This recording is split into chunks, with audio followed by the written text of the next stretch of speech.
on. Yeah, too late. Oh, sorry. Too late. That's All right. okay. Welcome, one and all, to yet another episode of WhickTV, a cross-ideological space where we come together to talk about issues both political and cultural, from the silly to the serious. And today we've got a show for you. Today we have another episode of Ali Explains, and Allison here is going to talk to us about the cast report. We have some other guests coming on in about 30 minutes. We'll be joined by 𝕾𝖍𝖎𝖙, and we're going to be joined by Malcolm, and we will be discussing this topic. But, you know, welcome. It's going to be a great week of shows. We got a lot going on. I'm going to hand the mic over to Allison. I'm going to let her introduce the subject, and then we'll kind of get into it. Go ahead, Allison. What is the cast report? What are we talking about here? So the cast review was, it's like a multiple year-long process.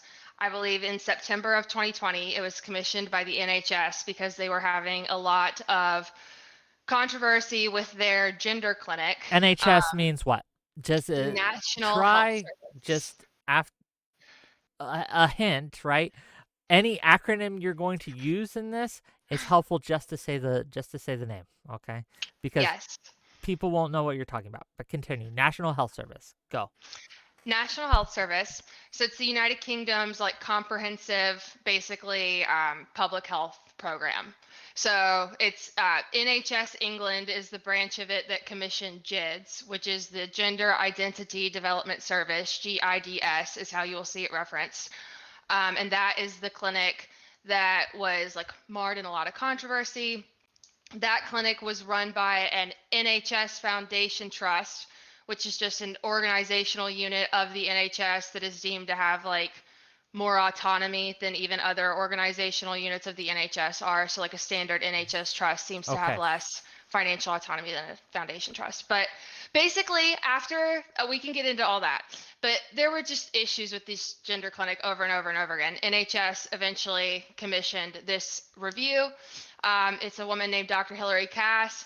She's kind of seen as like an iconic public health figure in pediatric disability. Like she helped to establish the, I think, first child's palliative care program in the United Kingdom. She was the chair of the British Academy of Pediatric Disability. She was the president of the Royal College of Pediatrics and, child health. So she's a pediatrician. Like she's not a gender Okay. doctor. She's just a normal doctor.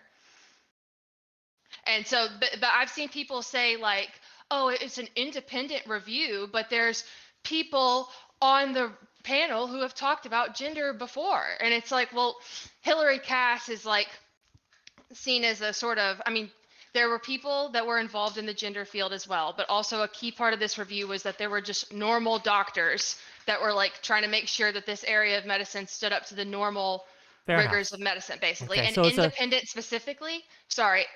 specifically, the key is that she did not have to seek NHS approval before dropping it. So that is the independence. She was able to actually conduct research, or it was the University of York that conducted the research, okay? But she was actually able to commission the research, synthesize it, and present it. Her and a group of like 15 other people, by the way. She's just the chair, but gotcha. So yeah. this group was tasked with reviewing the practices of gender identity care, right? Especially for kids and youth. Is that correct? And Yeah. they did this process, I think it was a 4-year review, if I'm not mistaken. So a Yeah. years long process where they went through the data and went through the practices used and the scientific backing of those practices and just did a review on that. Why is everyone mad about this? Because people are mad about this. All of a sudden my timeline blew up, right? People started chittering and chattering. A few people were gloating, a few people were mad.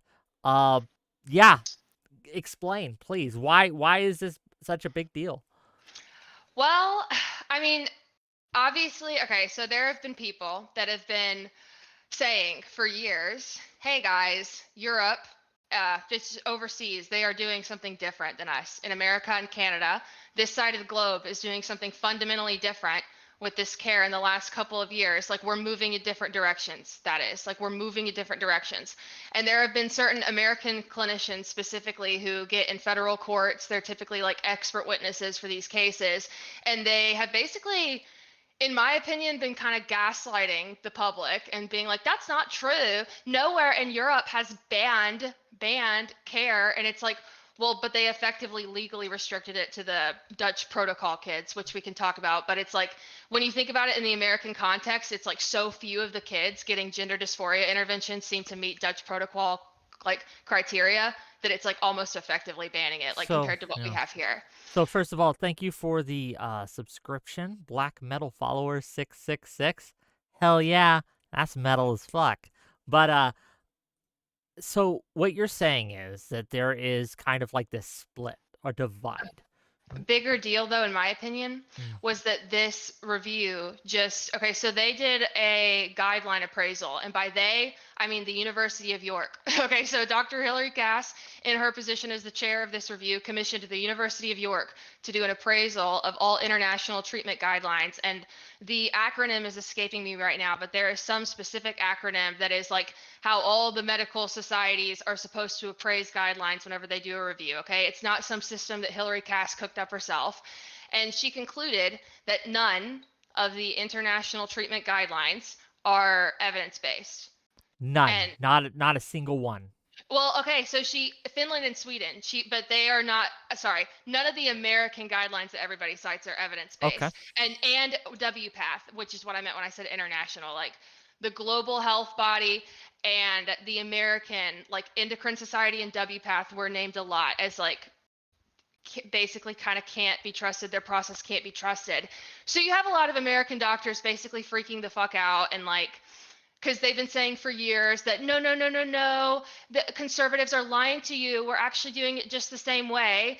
And so for this like very iconic British public health director to come out and say, the Americans are going a lot further than us. They're going a lot further than us, and we're even moving back than what we were doing. That's, I think, embarrassing to them. And I think a lot of them are in self-preservation mode, frankly. A lot of the doctors, to be clear, the ones going around. Okay, Yeah, like the so Meredith just McNamara's, like these fucking people got who you. go to these testimonies and are like, yeah. I understand.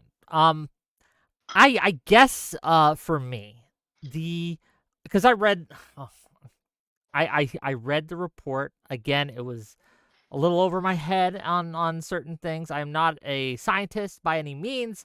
I'm not a doctor either, so I kind of just had to go with it at their word. I also, despite trying not to, I did see some takes, if you will, people spouting off. It seems to be dividing amongst two camps. The people who are kind of this was expected. This was kind of down the middle, right? They're not saying, or at least I didn't read that. They're not calling for a total shutdown of every kind of gender identity care that's given, right? What they're doing is simply going through the studies and saying these ones are not based on, and they weren't rigorous. The methodology they used was not correct. And we can't really use that as a basis from going forward.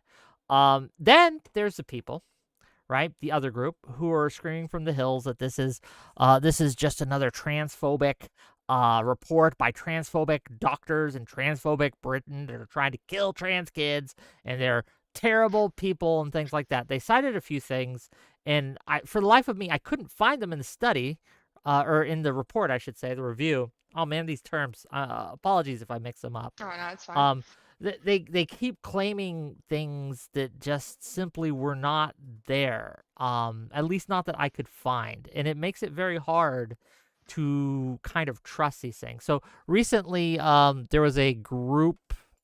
Well, I was linked this morning. Give me a second. What the trans? This group did a review on it. I went through it, and it was I don't know. It just their review read much differently than how I took the report. But again, not a doctor, not a scientist. I'm just a layman here, right? But Allison, like, do you think this is going to actually move the needle going forward? Like, does this actually matter at the end of the day? Is anything in the in the American healthcare system going to effectively change because of this? Um, I mean, okay, I don't know. I can't, the American specifically, I don't know. There are some lawsuits going on right now. One specifically that I'm thinking of that I don't have the documents for on my computer, but the American Academy of Pediatrics is named as a defendant in one of these detransitioner lawsuits. And specifically, one of the counts that they're being sued for is medical fraud.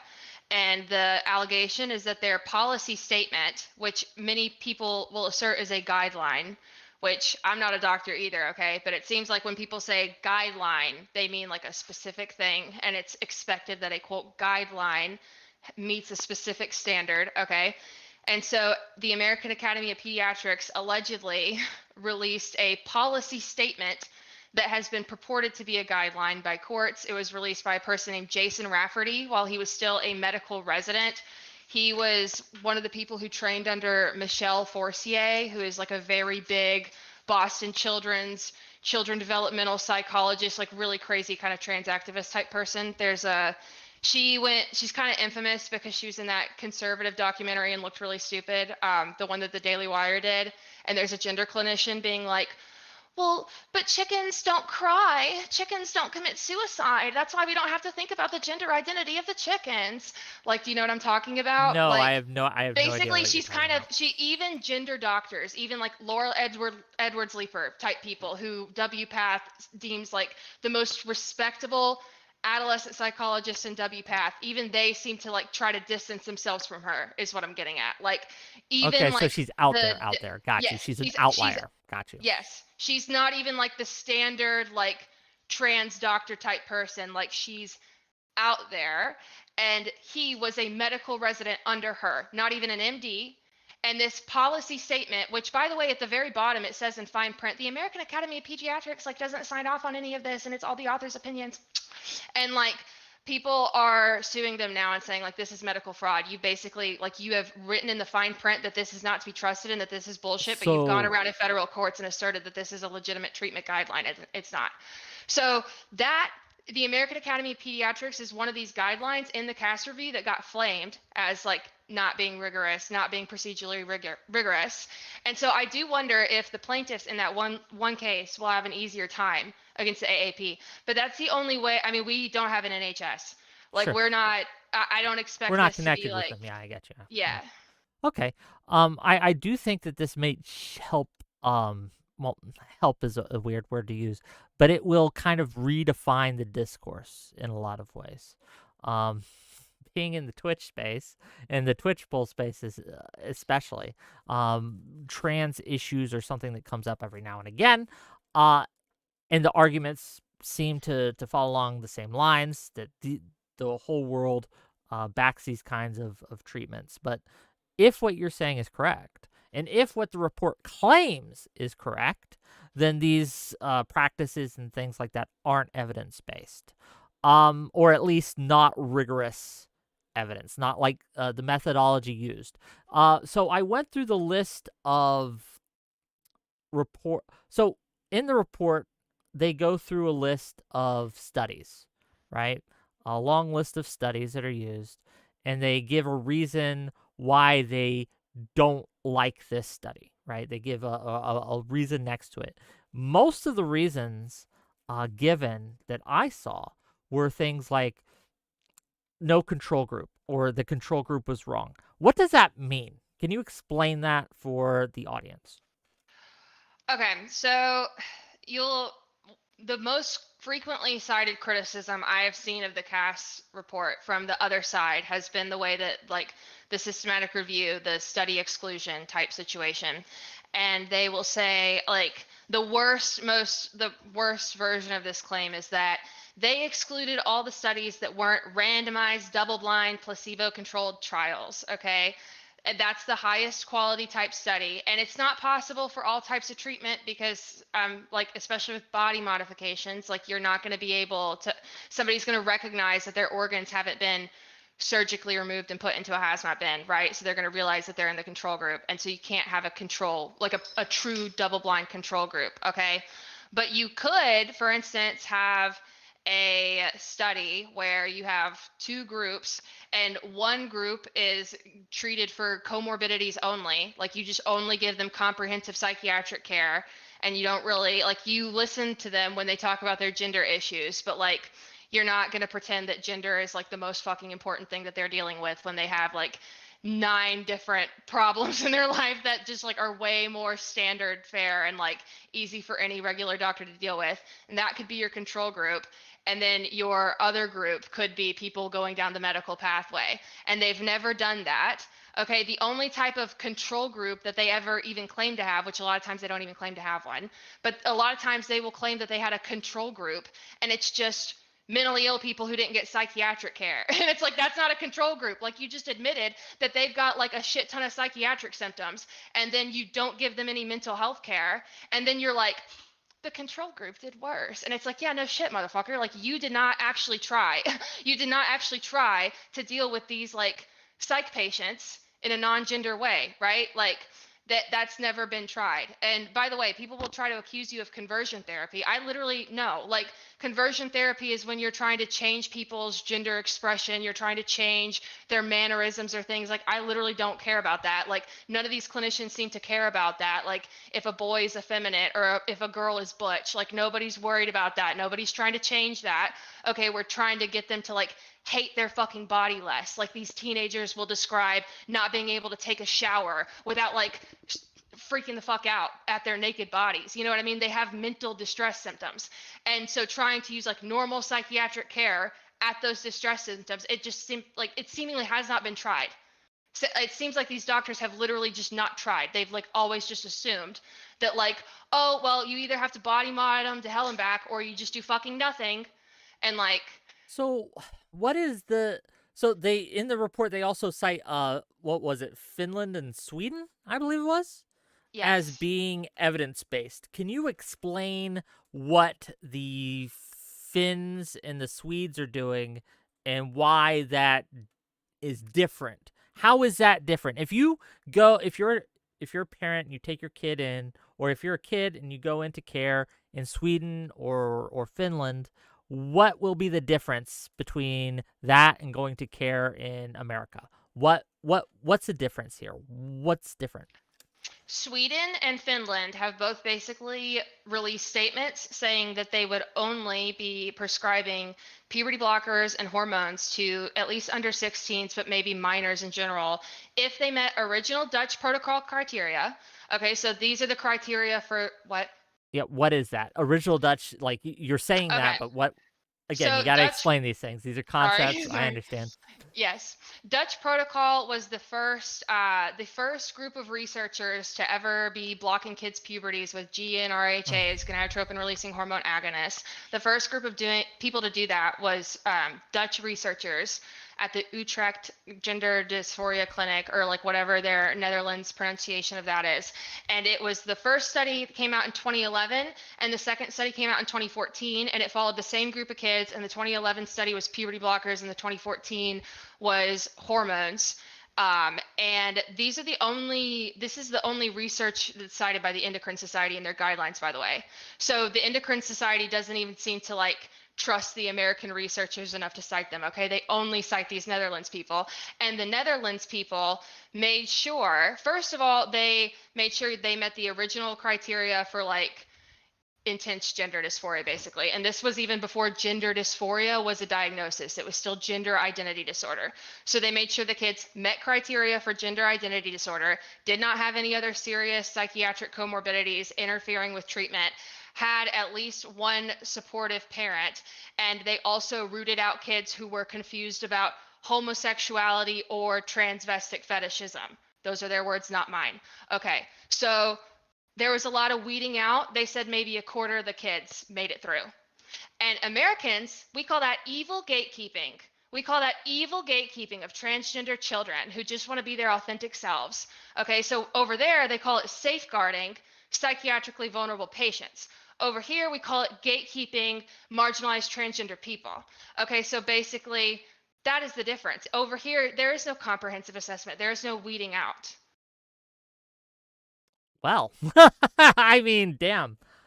Um, And that's what the cast review says, by the way. It says, affirmative model birthed in America by Diane Ehrensaft, who I name dropped last time as the person who edited the American Psychological Association's book on the gender affirming model. They cite Diane Ehrensaft as the creator of this model in America, and they say it's just one out. It's the clinically dominant model in America. It's what they all do. And they surveyed the gender clinics in America, and it's like, yeah, they seem to all think this. Trans kids know who they are, period. Period. So we talk about what we should do in following the science and things like this.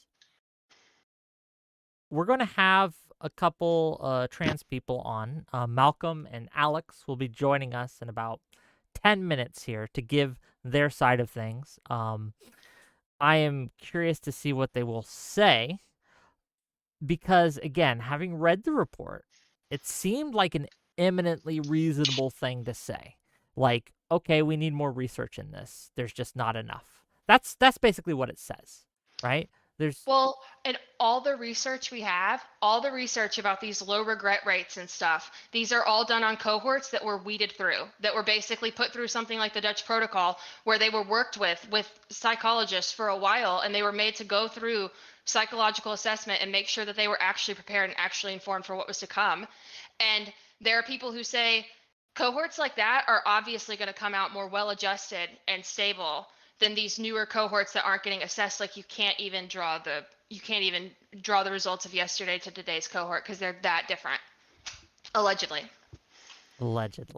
being the key term. And this is the problem with the topic. It seems everyone has a reason to put their thumb on the scales, right? To get a true unbiased opinion seems very, very rare, at least to me. Like everyone always has an agenda with these things. So I wonder and I worry, do you think that Cass or her team had any agendas with this? What would the response to the accusation that places like the British Medical Journal or Cass herself or her team were simply transphobic? What would the response be to that? I guess it's kind of funny to me because I've been seeing like people on the other side for years bitch at Cass because she's included the trans community so much.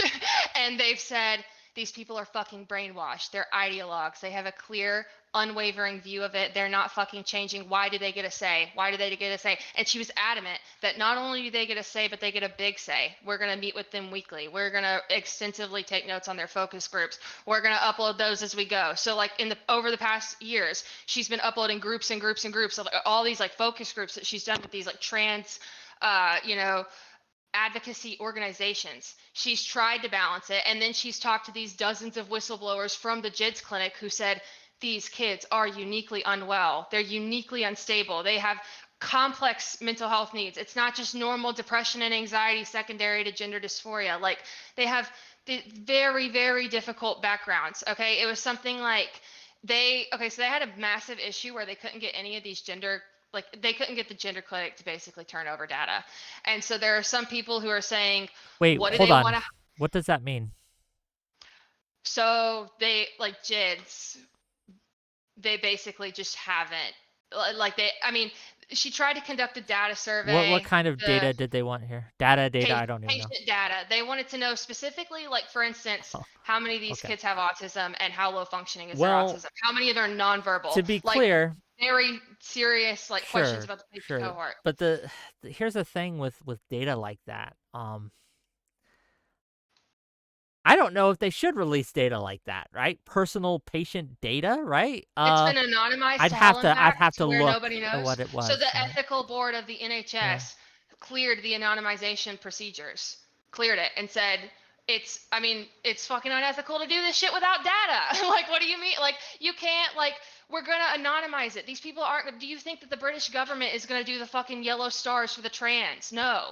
Like, what is this? They're going to anonymize it to hell and back. I see the concerns about patient privacy that these gender clinics are mounting after their ethics board approved the anonymization procedure. I'm sorry, I see that as a fucking cop-out. There are people who think they have stuff to hide, like they transitioned a bunch of really fucking mentally ill kids without consent procedures, is the allegation. And there are people who say, no, they didn't take data. They didn't fucking care. This was a pill mill. Kids were ran through on the treadmill. They don't have data to give you, and that's why they're doing this. But I don't think, I mean, in America, I see people citing patient privacy, but like over there, they trust the NHS, like at least enough to trust this ethics board situation that has nothing to do with the gender identity stuff that approved it. And in fact, I think British courts have compelled GIDS to release the data, and they just haven't. Like it's crazy. It doesn't make sense. They've gone through many procedures, and this ethics board approval is up until 2027, by the way. So like that clinic closed on March 31st, and they're thinking now that they got them out, maybe they'll be able to like finally get it. But like she described the effort as like disproportionate and fruitless. When you like, say she, you mean who? Dr. Hilary Cass. Dr. Cass, okay. The effort to get this anonymized patient data that the NHS anonymization ethics board said was fine. Okay, from what I understand, like nobody's actual NHS numbers would have been given. Okay, but I'm not a Brit, obviously. Like I just don't trust me on the British ethics board. Read it yourself. Okay, they in depth describe the approval process and how it's good for 2027, and it's heavily implied that the government is going to keep trying to get it turned over, but nobody knows if it's even there. So okay. Well, yeah. Our other guests are waiting backstage. Artemis Fowl, I see your super chat. I'm going to wait for them to come in before I read it. And then we'll start with that. And do you have any last things to say about the report or about people who are curious about the report before we bring in our other guests? I am surprised by the amount of people on Twitter who I've seen just say that, which I've specifically tried to engage with people who disagree with it. Okay. And I don't normally follow these people. So I'm trying to, it's not like I have the most representative algorithm here, but I keep seeing them say, they threw out a bunch of studies because they weren't randomized double-blind placebo-controlled trials. That's just not true. She acknowledged that, like, yeah, this is the highest quality of study in this like medical ranking system that we didn't create, by the way. But sometimes in some areas of medicine, it's not possible. And you can still have a bunch of moderate quality studies that all resoundingly say the same thing. And maybe clinical decisions can reasonably be made, be based off of that.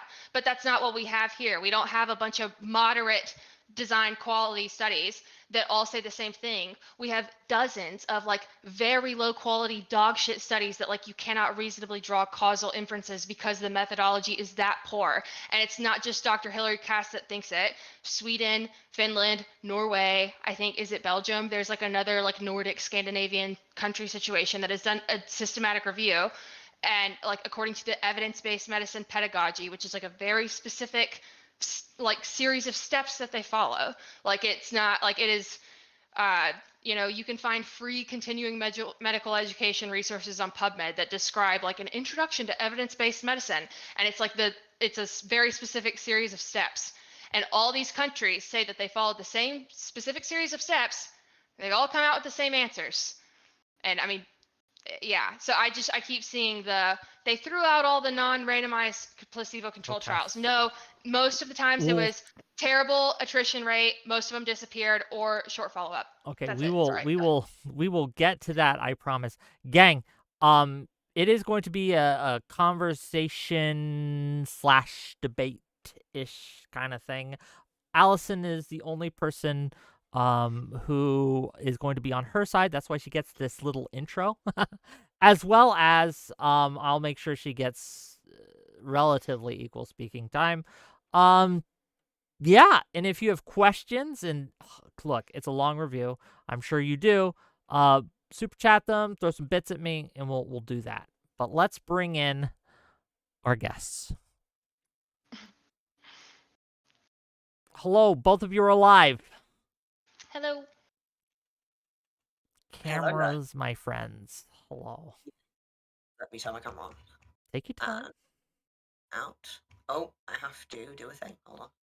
I've got to disable my camera in OBS. And hopefully Malcolm okay, there he undeafened, so at least he's semi-aware that we're here.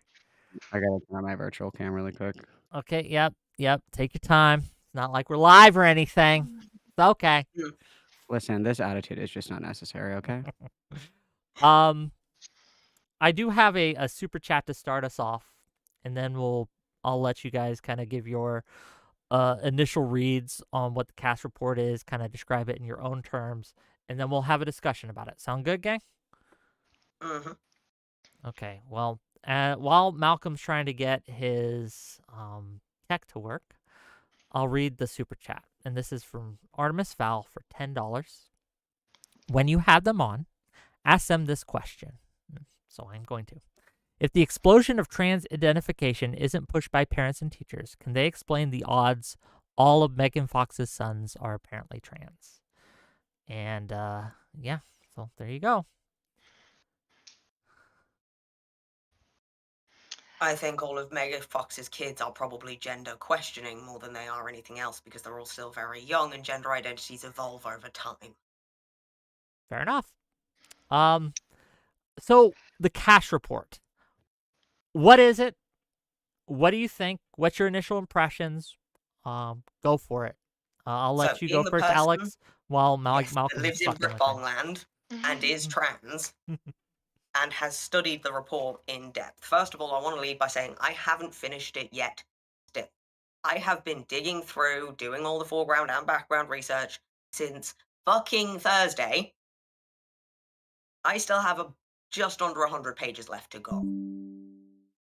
It is very complex and it is very in-depth because what it is a government-commissioned independent review that works specifically under the guidelines of one of our regulatory bodies called the National Institute for Health and Care Excellence in order to do a review into what was the gender identity service for young people in the UK because it was, according to a CQC inspection report, the CQC being the Care and Quality Commission, completely and utterly inadequate, which is the lowest rating they can give.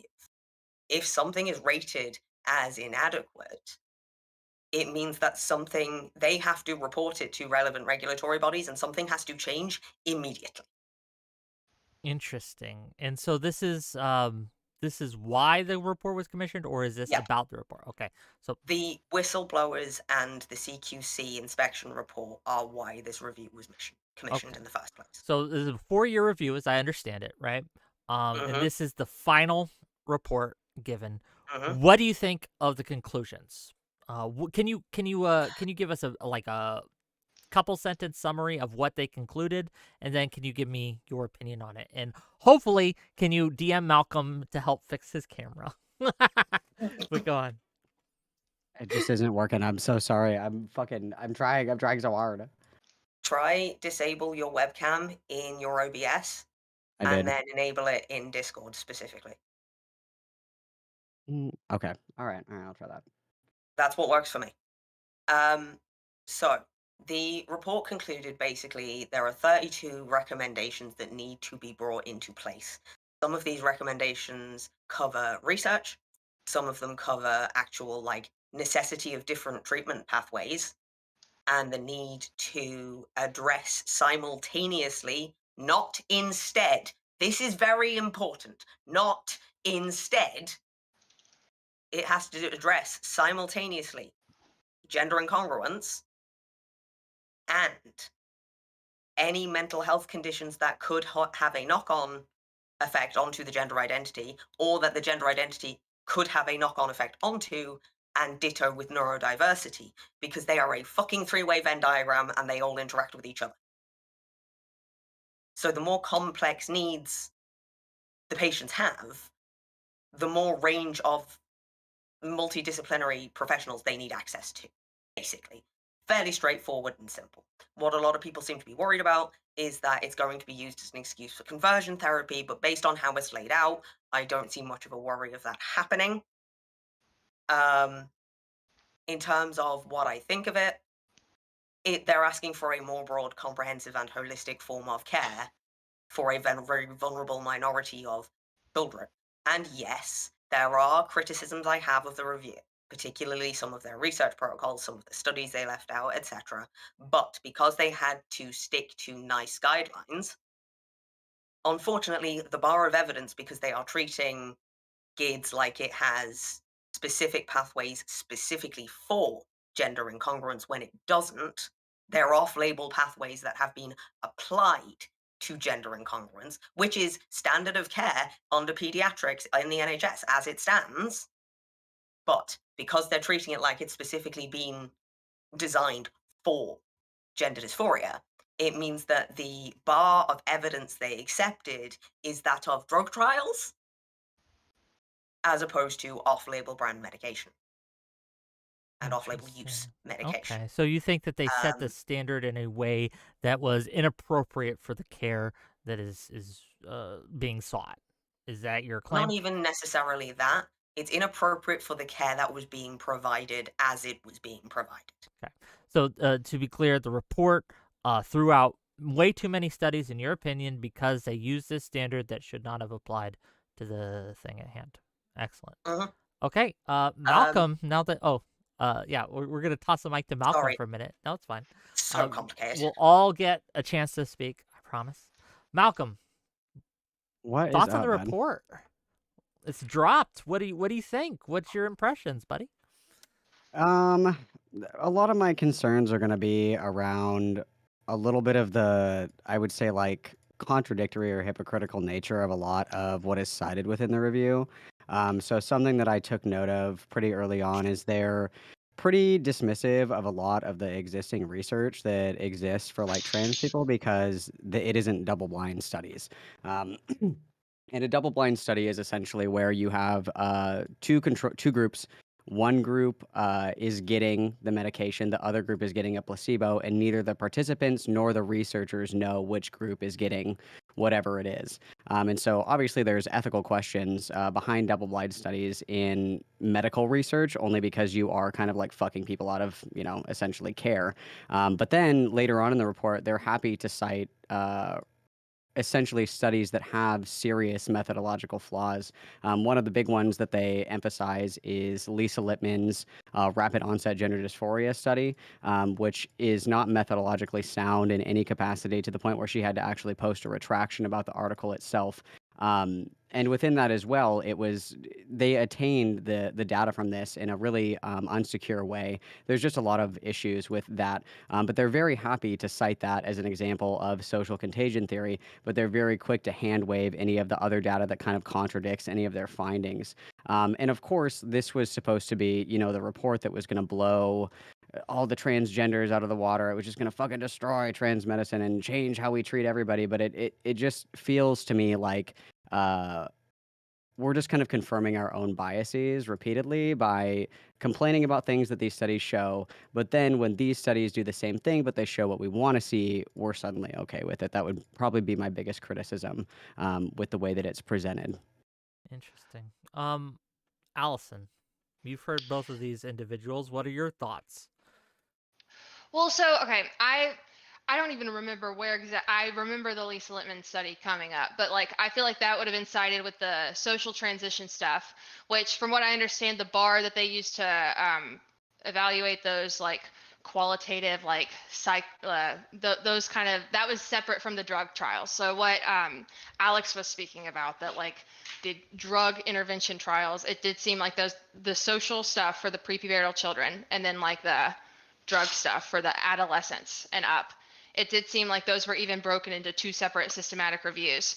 And so I don't know if it would be contradictory, because I have seen criticisms of I understand that the Littman study is weak, and I don't even think she denies that it's weak. I think she says it's meant to gauge interest in the topic. It is not meant to be like definitive proof of anything. It is meant to be like a very, very like low funding required, just interest gauger in an entirely unresearched area. So I don't deny that the Littman study is weak, but I have seen criticisms that say, well, if you want to throw out that Littman study, you have to throw out all these fucking studies where these trans affirming websites solicited trans parents who just know that their trans children are doing so great after social transitioning. Because it's like, that is the same as going to gender critical websites and getting all the trans skeptical parents who just know that their children are really fucking mentally ill after transitioning. It's like, it's the same, like, yes, admittedly weak methodology, but it's like, It's not just weak methodology, it's apples to oranges. So Littman is cited specifically specifically in the hormone section on page 182 of the document where they're talking about the effects of hormones. That is where she's cited in the article, not in regards to social transition.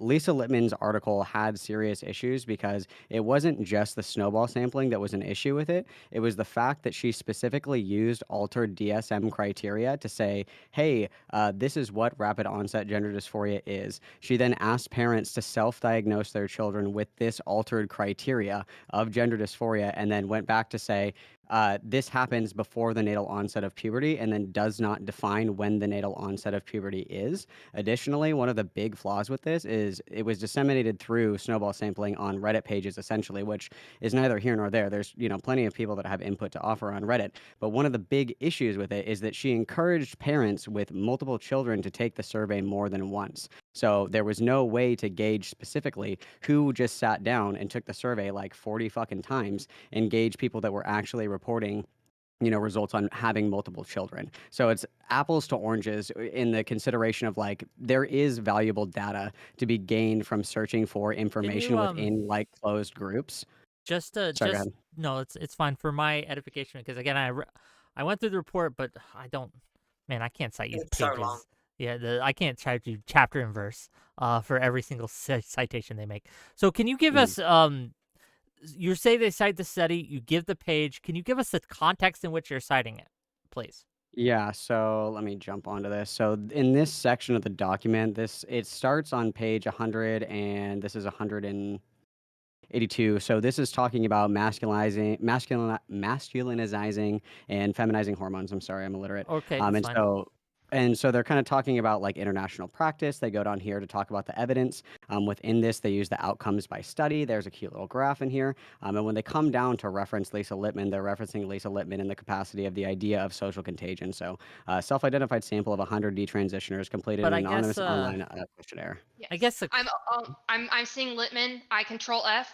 Littman Mhm. comes up one time aside from the bibliography. It's under a Mhm. section about detransition, and Yeah.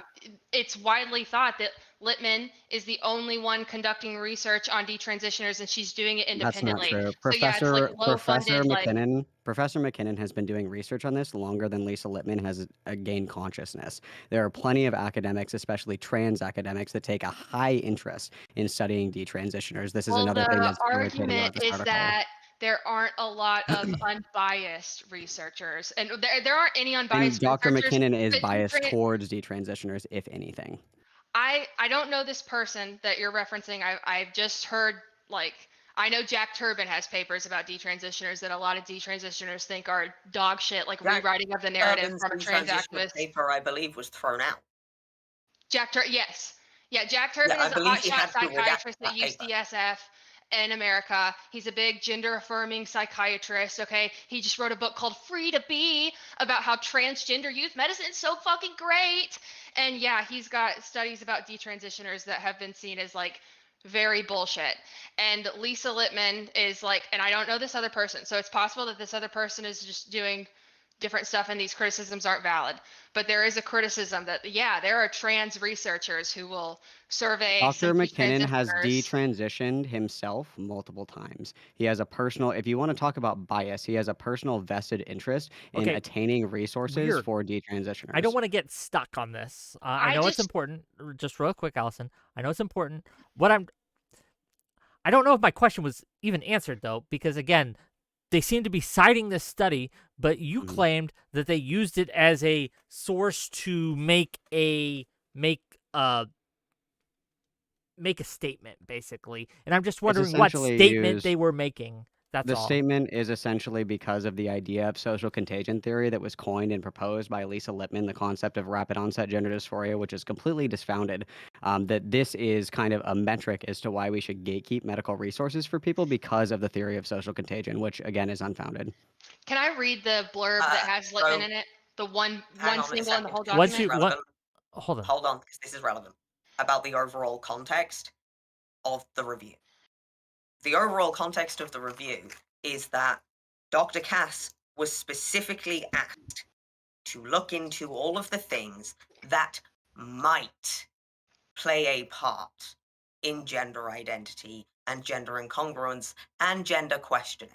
which unfortunately, whether we like it or not, and myself as a trans person, I don't fucking like it, means she has to include bullshit. And unfortunately, Lisa Lippman's studies on detransitioners are fucking bullshit. Can I just, it's 15.53 blurb, and Mhm. it's, the blurbs are numbered. Okay, so this is the only mention of this study in the, at least unless my control F is lying to me. Okay, says, quote, a self-identified sample of 100 detransitioners, Littman 2021, completed an anonymous online questionnaire.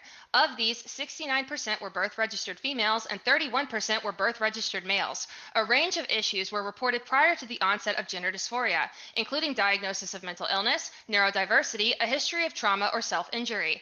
Reasons for detransition were diverse and included individuals becoming more comfortable in their natal sex, being concerned about medical complications of transitioning, that mental health did not improve during transitioning, being dissatisfied with physical results, and discovering gender dysphoria was caused by something specific, such as trauma or abuse. Homophobia, or difficulty accepting themselves as lesbian, gay, or bisexual, was expressed by 23% as a reason for transition and subsequent detransition. No comment on, there's no support for it. There's no her saying Littman's great, Littman's awesome, super strong Yeah, study. so the point of me bringing up Littman as an example, I can go through and find more. The point that I'm making is that they're very keen to use studies that are questionable in their methodology, and questionable in their ability to, collect data and so on and so forth. But when it comes to looking at the long-term follow-up studies of like successful gender treatments, they're very quick to say, well, this isn't a double-blind study. Well, this isn't methodologically sound. Well, they didn't get a broad enough sample study for this. But in the context of somebody like Lisa Lippman's work, they're very quick to kind of throw this out as like, look at all these reasons, the detransitioners detransitioned. It's just what I'm pointing out is the hypocrisy of them willing to say, these studies that are affirming trans identification are, methodologically flawed, but we're willing to bolster our claims by somebody with Lisa Lippman, who is notorious for having terrible methodology in every In your single thing she tries opinion, to do. Mhm. Malcolm, what is the main claim of $5 from Slongy and Stu? Let me make a little money first. Hey Wick, we'll watch the rest of the show tomorrow. We really enjoyed what we heard so far, Slongy as well as Stu. Well, thank you for being here, gang, and I'll see you guys tomorrow. But Malcolm, to the Mm. point. What is the claim that you, in your opinion, what is the main claim the study makes? What is the main finding of the study, and why is it The right or ov- wrong? the overall thing that I think that they're trying to prove with the CAS report is that there isn't enough evidence for like the effectiveness of medical transition even in adults. Even in the preamble they kind of include where they say, we're going to include children and adults and we're not going to separate them out when we're talking about this because, the treatment is the same, which is untrue. But kind of the point of it is to say medical transition is not as effective as we think it is, and we know that that's not true because in every metric possible, even comparing against other trans people who need to access medical transition, who do access medical transition, have better life outcomes, like across the board. Okay, so that's not actually the claim it makes. I Um, I said that was my opinion. yeah, the problem is you don't have the wider context of how the NHS functions and the various things that need to be jumped through. Are we doing Uh, lateral violence right now? when if I was doing violence, you'd know, Malcolm. Trust me. Well, You Lateral know me well violence enough to know that. that was a joke. That was a I'm joke. aware. Sorry, bud. Uh, I was continue, just playing. Alex, please. Go ahead. I want to Um, hear what you say. but yeah, so with how the NHS works and the nice guidelines that she had to jump through when writing this review, because of how medical reviews into systems of the NHS work, there are certain things she does and does not need to do. The overall claim is not that it's not as good as we think. The overall claim is that GIDS as a service was fucked and completely needed ripping down and starting again because it was not fit for purpose. And if there was a more comprehensive, properly studied form of trans healthcare available for teenagers, we would be, and young people, we would be better able to figure out what does and does not help them. Because even without the therapeutic options she's suggesting, the percentage of referrals that were actually getting referred to endocrinology appointments was pretty small. And in those referrals themselves, the number of people who detransitioned, and I looked at the numbers literally earlier today. They're on page 168 and 169 of the review, if you want to look. They do an audit of the people who were discharged over like a 4-year period, I think it is, 2018 to 2021 or 2022. And they found that of the 3,000 something referrals, less than 1,000 were referred to endocrinology in the first place. It was around about 800 and something total. And less than 10 of them went on to detransition. I do see this. I guess I don't dispute any of this, but I just saw all the criticisms of like, we can't get the raw data. And I know the exact graph you're talking about that says 40%. And Hannah Barnes at the BBC and Michael Biggs at the University of Oxford, they have tried, they have FOIA'd to hell and back, and they cannot get the raw data for that graph that says 40%. Now, Hannah Barnes FOIA has is Freedom of done, Information Act for those following yes, along. yes. Now they've So the tried, reason for that, sorry, you go. the reason for that is because, as far as I am aware, it is supposed to be being put together in a peer-reviewed paper. That's part of it. And the other part of the reason they can't get the raw data is it's confidential patient data. The reason Dr. Cass was able to get her hands on it was because it was specifically for a governmentally commissioned medical review. It's But not data they're just going to leak to the public. no, I wouldn't expect it to be leaked to the public, but I would. Dr. Hillary Cass, from what I understand, said multiple times that she could not get these gender clinics to even comply with her. I know in 𝕵𝖎𝖎𝖙, they could not get the gender clinic to comply with the high court. Like, they have had problems getting like from what I understand, she says this data we have, like, she has these 3 to 4 years, and I swear there's some place in there where she says it's not even maybe guaranteed to be representative, not guaranteed to be unrepresentative, but Okay. she has implied that you can go. So you are confused between Tavistock and GIDS. GIDS is specifically the gender service. Tavistock was just that specific area of gender Sorry, the service. trust, the Yeah, governors. okay. When I say Tavistock, I'm sorry, I'm specifically talking about the trust governors, not the center, which is my fault.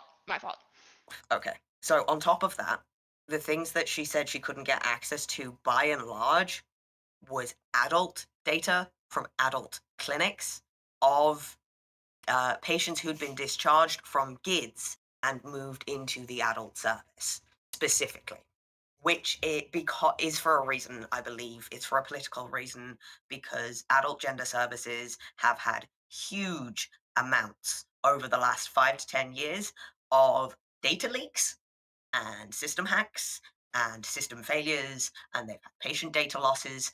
They would not want to share this data simply because of the fucking backlash they'd get, because they've already gotten so much for not being careful with patient data.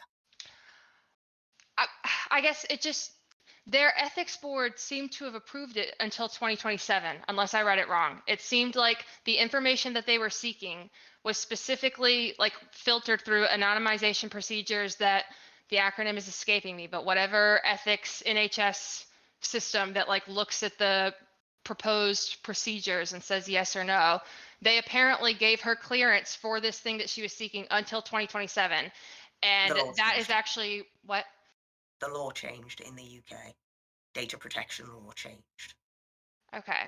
I don't know anything about the data protection law change, so that could be a thing. Yeah. GDPR came in, I believe, either not long after then or around then, or the thing that came before GDPR. I am forgetting, it's been a while, but I know there was a legal change around that time for data protection in this country. So, just real quick, I want to kind of like again, we keep, one of the risks for discussions like this is to circle the drain on very specific points and just never tackling the whole. So I want to draw it back, if I may, just a bit. I see the super chats. I'll get to them in a second. Let me ask my question and let them answer. Then we'll get to the super chats. Because of this report, do you see trans healthcare in England and in the West in general going through any kind of substantive change? What will be the result on boots on the ground style of this report, both in England and abroad? What do you think? Go ahead, and I want to hear Malcolm's opinion on this too, because he's been. I know it's getting a little British in here. I really hate British people, so I'm really like fighting demons being here. So no offense, but I really have to keep it together. I would say that like the concern would be obviously that this kind of snowballs and is used as a way to justify and say that like trans healthcare we need to like stop altogether. Generally, there's a pretty spirited debate still around like the virility of using medical interventions for people under the age of 18, and that's a separate conversation to have. But however, a lot of the report as well kind of talks about adult intervention. And that's something that I would consider to be kind of concerning or possibly like a negative outcome of this, where people will look at this and take it and say, like, yes, it is true, it is factual, it is correct that, that there are no positive outcomes for medical transition for adults. And that is something that I would be fearful would be like the worst case scenario, that it's used to justify restriction of access to care. Okay. Go ahead, Allison, then I want to hear from Alex. Go ahead. So I want to, I get how people could be concerned about that. I see it, and I do think she's genuinely coming from like a good place of like healthcare bureaucracy. Like there is a part where it talks about death by suicide and suicidality, and it says, thank God it's very rare, but the times that it happened in these older adolescents that were making the transition to child to adult services. Like specifically these 16, 17-year-olds that were like getting told by JIDs, we basically like, we can't really help you, we'll refer you to adults. And like it wasn't very many people that died, okay, so I'm not trying to like be alarmist, but it was seen that this transitional cohort, this older adolescent about to be in the adult clinic cohort, that they were maybe particularly like uniquely at risk. And they were trying to get data on these kids that were referred to JIDs and then ultimately first seen by the adult clinic, because the wait list did fucking explode. I have like screenshots from like the archive link in 2018, the archive link in 2020, the archive link in It's in the 2016. report as well, I believe, up in the Yes, top. Yeah. the exploding wait list. They go from like, we're so sorry, it's 8 months, we're trying our best, to like, bro, we're currently seeing people referred to us 26 months ago. We are Just trying our quickly best. off of Like, that, a quick question for you. So, like, do you think that like part of the problem with that could like be bureaucratic in nature, where like people just were unwilling to wait for these services? I have known people in the UK that have tried to go for services for gender-related care. They get told you're too young, you have to go on the pediatric wait list. By the time they're seen by a pediatric provider, they've aged out and they have to go back to the bottom of the wait list again. So something that you would assume you could get done in probably like 6 months in America, like that they're having to wait, and that distress could be like something that's amplifying that. I'll let British talk about their bureaucracy. I don't want to speak over. I'm actually Irish. I just live here. Oh, sorry. Have I'm been for sorry. a long time. You're fine. So yes, part of it is the bureaucracy. However, that's not what happens. What happens if they age out of the GID system while they're still on the waiting list is however long they have been on the GID's waiting list is basically taken off of their wait on the adult list. They are jumped up a spot. It's part of the reason the adult care service is as clogged for a wait list as it is. For example, I am on a waiting list to be seen by an NHS adult gender service. They had to shut down taking new referrals in 2022, just after I got referred, so the start of 2023, because the person who had been on their waiting list the longest without a first appointment had been waiting just over 7 years. What? Okay, I have to ask, right? And to be specific, these are British waiting lists in Britain, I should say, Yeah. United Kingdom. NHS Why are they so long? Why is the wait list Okay. so long? Is it There's two because factors. is it because of There are two factors that Go need to ahead. come into this. Overall NHS bloat and underfunding and understaffing and over bureaucratization. Can't fucking talk today. So that's a big part of it. There is a much wider NHS problem happening. That means that wait lists are getting longer, because one of the things the Conservative Party are doing is divvying up NHS contracts and selling them off to private healthcare corporations who are doing it less efficiently than the NHS was initially designed to do it, for a higher expense with less staff that's worse paid and has worse morale. That is the first facet. The second facet specifically is the way that gender services were designed. Gender services were designed for an attitude culturally that is very different to what it is now in terms of what does and doesn't count as a trans person, right? It was very distinctly binary trans people that were absolutely, definitely dysphoric, right? It was a very, very slim It was a narrow margin of minority. people. Yeah, it was a very, very narrow margin, and they were very, very stringent about who could and couldn't go through that system for a very long time. And what happened was in the late aughts, just before the 2010s into the 2010s, they saw a wild change in the patient cohort. And it went from being typically very definitely binary trans, usually young, if you're talking about kids, usually children, who were assigned male at birth or birth registered male, as it says in the report. However, as time went on, and as being trans has become more socially acceptable, though it seems to be out of proportion with the acceptability, there has been a swap to birth registered females presenting and more either questioning and uncertainty and wanting more support, or more non-binary identities.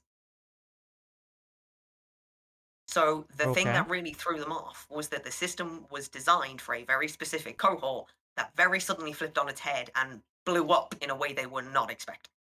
So, in other words, the two things that you're saying, just to make it quick, short, and to the point, were there's some bureaucratic issues with the politics there, where they're selling off public health care to the private sector and everything that goes with that, as well as the fact that the type of person that is going to get these services has wildly changed in scope and broadened greatly. And these two things Yeah, combined have increased the wait list by an astronomical amount. I yeah, guess to move it a little away from, I'm sorry, from Britain. just Before I do, just a relevant point oh, that go is ahead worth quickly. noting. The first handful of years of GIDS being opened, less than 10 people were referred per year. Okay. That is what they were expecting. And what year was this that it was opened? 1989. Okay, so a GIDS while opened. ago. Let me Yeah, get these super chats real quick. that's the difference. $5 from Roger. Thank you for the $5. How do we know scientifically that gender exists at all? Can gender be tested for? Why should we believe it exists? Thank you for the $5. $10 from Artemis Fowl to say life improvement from medical transitioning. Maybe they self-report that, but the percent who claim they attempt suicide or have suicidal ideations after the fact do not change compared to those who don't. Thank you for the $10. Do we think there's any basis to Malcolm's fear that this is going to be used as a way to deny care to those who need it in America? I know that in America, we have court cases going through right now. It's a political hot topic. I guess the question though I have is, if the Cash Review is correct in that these studies that they threw out, that a lot of the care, the gender identity care for American kids is being used, if it's bunk science, if it's bad data, I kind of want it thrown out. I don't know what to tell you, right? Like if the scientists were wrong, or if these reports were incorrect, then we should probably re-examine what we're doing. I don't know. What do you think? Go ahead, Allison. That's not how that works. It's not how that works? No, and I can tell you why that's not how that works. So The if only we're reason taking those medicine, reports if we're were giving thrown out someone in medicine, the just real first- quick. Hold on, let me finish. The only reason those reports were thrown out in the first place was because Dr. Cass had to stick to very specific guidelines that only exist in the UK. I do think that, Those were I the mean, nice guidelines I was referring to earlier from the National Institute of Health and Care Excellence. yes. And NICE is like world renowned. Like the British healthcare system in general, I know in America there's like, I mean, I live in the South, there's like a lot of fear mongering about socialized medicine. And like, I know that as medical technology has gotten more expensive, the NHS is like burdened. But like, damn, they really do have like generally free healthcare over there. You have to pay for certain minor charges, but it's just nothing like what Americans have. It's like, it's really impressive, honestly, what the country has been able to do. And like, I know they have like really unique struggles. And like, it's kind of interesting for me as an American, like looking at looking at this from a public, I don't know. European political economy was my favorite class in college, okay? And I want the German healthcare system in America, but I got distracted, but sorry. Well, no, Yeah, the question it's is, not that the reports are wrong. It's just that they weren't appropriate for the review based on the guidelines it had to follow. when you say, okay, so when you say that it wasn't that the reports were wrong, I've had quite a few conversations. I do exist in the political sphere on Twitch, right, in the political sphere on YouTube, about trans healthcare, specifically for minors in a lot of cases. One of the things that has always been brought up is that the evidence is out there. It's something that we can rely on. It's something that every country in the world relies on, and the America is an outlier, and the conservatives are pushing back against that. But again, from reading the report and from what I've seen, again, the CAS report mentions two countries, Finland and Sweden, I believe, as the countries who do it right. And again, as I understand it, they rely on this standard that doesn't let them use some of these studies that were thrown out by the CAS report. And there, at least as I understand it, the way that you get care as a trans youth in those countries is remarkably different than what we're doing and what we're advocating for here in both America and Canada specifically. Is this not true? So it's not a lot of the countries that are kind of rolling back on this kind of stuff, and like I said, there is still a spirited debate about like the interventions that are used to treat trans youth. Essentially, what they're doing is using medical transition as either a last-ditch effort or only in like a research capacity. So they're only willing to allow people to transition if it's for like research purposes. And I mean that's neither here nor there in my opinion. The concern would be is that like within the report as well, it attacks the idea of success or better life outcomes for adults who choose to medically transition. And that's like significantly where my concern would be is because, we can have conversations, like very important conversations, I think, about the virility of allowing certain medical interventions for minors. I think that's an important question to have for sure. But when it starts to bleed into the idea of, adults and being able to say like, hey, I don't think this is the right choice for you outside of, putting your hand in my medical decisions. That's when I think it becomes like an actually like fuck you Fair issue enough. where that's not the kind of stuff that So we should be. again, as I Yeah. understand that the report isn't saying that these things are bad, it's saying that they're not based on evidence, which I think is different. Yeah, but I mean, like I said, the point that I brought up earlier when I had mentioned it to Allison is that they're very selective about what they would consider to be evidence. So one of the big criticisms, again, is the way that they run these studies. They say that they're not double blind, they're not this, they're not that, but they're happy to use supporting studies that are, in fact, also not double blind. It just is Well, kind of like wanting their cake and eating it as well, again, right? But not with the hold drug on. interventions. If Sorry. There's two different PICOs that they are applying. One for drugs and one for psychological and psychosocial I'll be right interventions. back. I can still hear Sure, everybody. but again, at least from what I read, a majority of the things, the reports that were thrown out weren't thrown out because they were double blind. It's because they didn't have a control group, and these are not the same thing. Double blind is one form of control group that can be had, but in a lot of cases, again, there was no control. There just was no control group. The problem is it's At all. very hard to control for trans healthcare. Very hard, Certainly, right? especially ethically. But you can do it. There were studies that And did. that's part of the reason she wants to set up this system she's recommending in the Yeah, first yeah. place, right? It's the Well, research. and the evidence that we do have that does include some kind of like control group. So the most famous one I think is the Swedish study where they control against like not only non-transitioning trans people but also cisgender people, and we still see that their outcomes are far better, far greater than those who don't access medical transition. Well, as I understand those studies, they didn't access any care at all. Like the control group was people who didn't get care, right? At all. which, yes, The one that I'm obviously. referring to is like people who don't medically transition or are not allowed to medically transition compared to people who do medically transition and have access to it compared to There's like like a a cis dozen baseline. studies, so yeah, maybe. Mm. Yes, it's specifically a group of people that have been diagnosed with one or more psychiatric conditions who have been denied a treatment that they are fully convinced they need and then given no health care. And so they're dealing with the nocebo effect, where you think you're being denied something you need and no health care. And then you've got other people. It's like, I don't care what you're doing to the other people. I would expect group A to do worse. To me, that doesn't say that the treatment is better.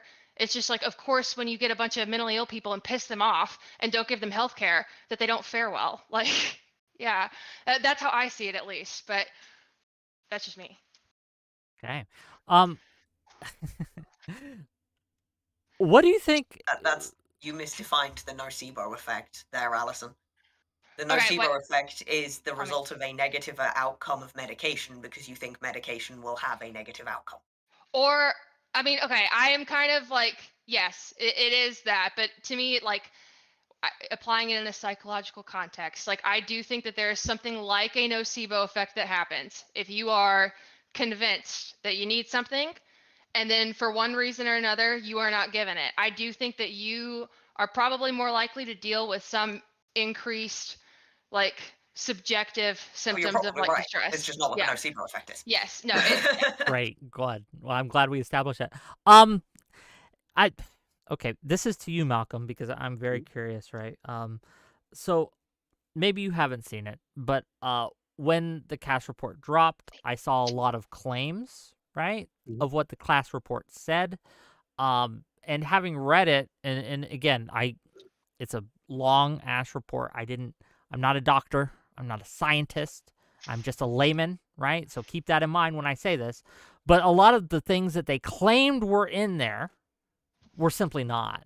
Do you think that that's the correct response? I guess I'll ask you this. Do you think that the way that the people who are the trans advocates, the people who are more pro-trans have responded to the CAS report has been helpful or hurtful? Why or why not?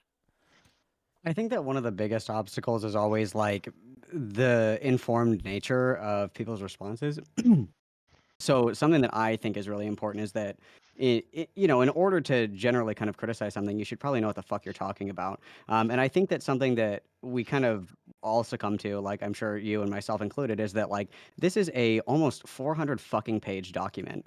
Who is going to sit down and fucking read that? And I think part of the problem is that, like, one, we rely on other people to kind of convey this information for us, right? Like, so, like, if I say, hey, Wick, can you read this for me? And you're like, this is in it, this is in it, this is in it. I'm like, okay, cool, thanks. You know what I mean? I'm kind of reading secondhand reports. But when it comes to people speaking out about what's in it and like they disagree with it and it's harmful for this, and this reason, I think it does a disservice when people are quick to jump the gun and discredit certain things. So like when I said earlier when I was bringing up Lisa Lippman, I want to make very clear that this isn't like the hang up that I have on this article. It's more calling out like the general hypocrisy of the way that the article is presented. But due to the idea that there are some people that will just see the name Lippman in the footnotes and run the other direction screaming with their hands in the air, I do believe that that does a disservice. I think that it's important if people want to kind of speak out against like this kind of stuff. It is important that you at least know what the fuck is in it, even if it's just like a summary overview, like you've at least opened it on your computer, you know what I mean? And I think a lot of people get their information secondhand, which I mean, again, who the fuck wants to sit down and read this? Not a single soul.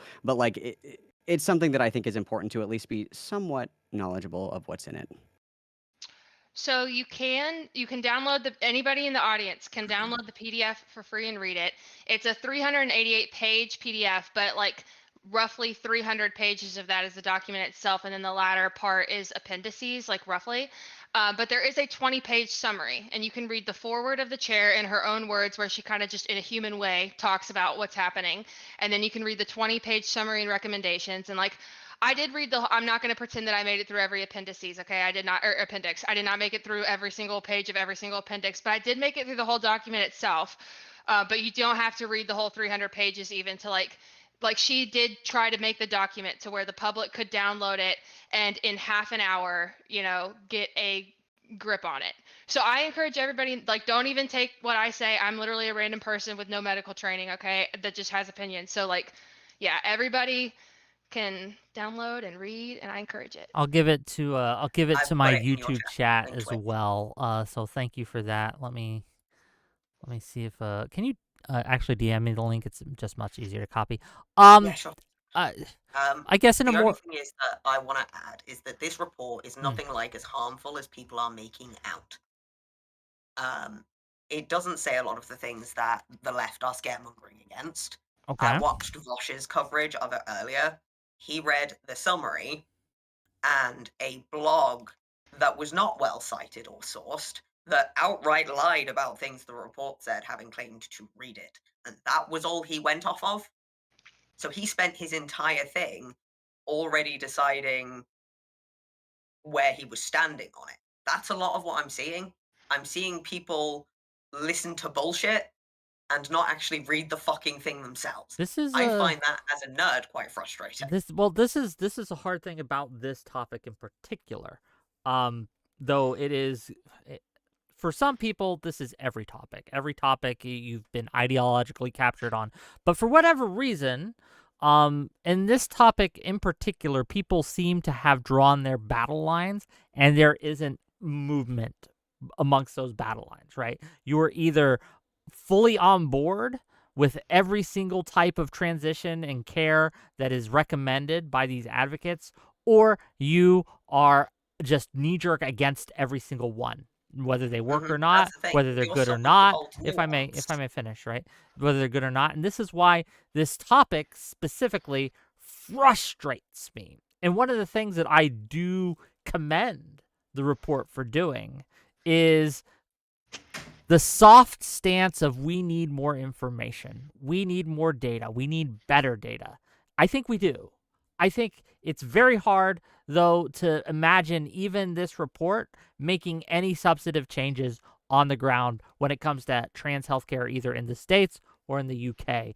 Again, like I said, people's battle lines are drawn. As you mentioned, 𝕵𝖎𝖎. 𝕵𝖎𝖎 is a big influencer, right? You read the report, you read the summary of the report, then you read it through the lens of people who have every reason to discredit the report. Same thing with the gender critical crowd, right? They would read the summary report, and then they would read it through the lens of Matt Walsh or someone else who has every reason to buoy up this report and to make it out into being worse for trans healthcare than it is. I don't know. It's just very frustrating to me. Did you want to say something else and you've been trying to get in? But Well, I do have a question for you. I think that, like, okay, Hillary Cass did note that in the UK there is absolutely a culture of it amongst clinicians where it's like there is not another medical issue where people are so fucking uncomfortable about saying what they think. But in America, I mean, like, there are two clinicians affiliated with WPATH and USPATH. And well, there's more than one, or there's more than just these two that have come forward, but specifically Dr. 𝕬𝖎𝖙 was the clinical psychologist at GEMS, which was Harvard's youth gender clinic, the first one in America, opened in 2007.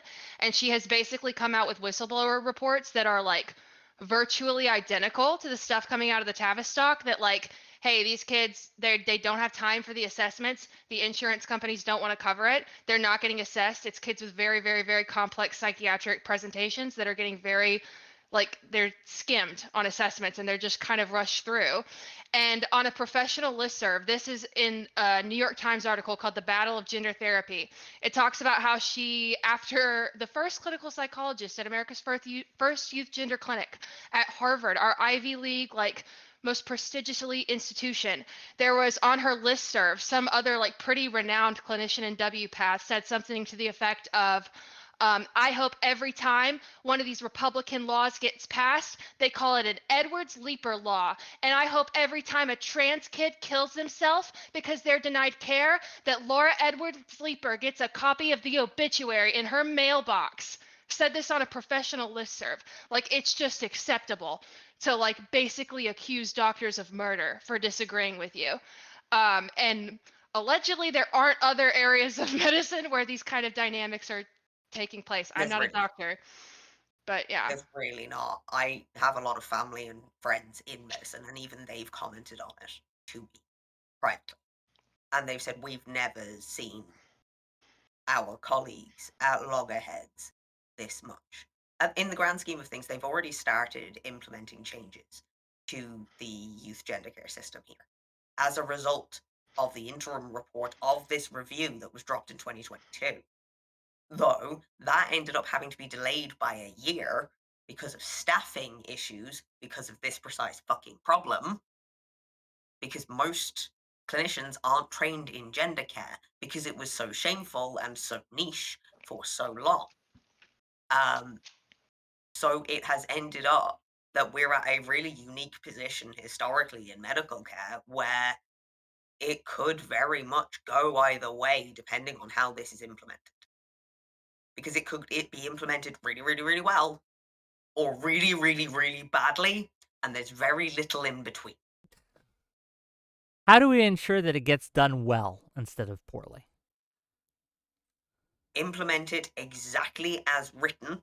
So there's more than just 2 regional centres, Conservative Party, the fuck are you doing?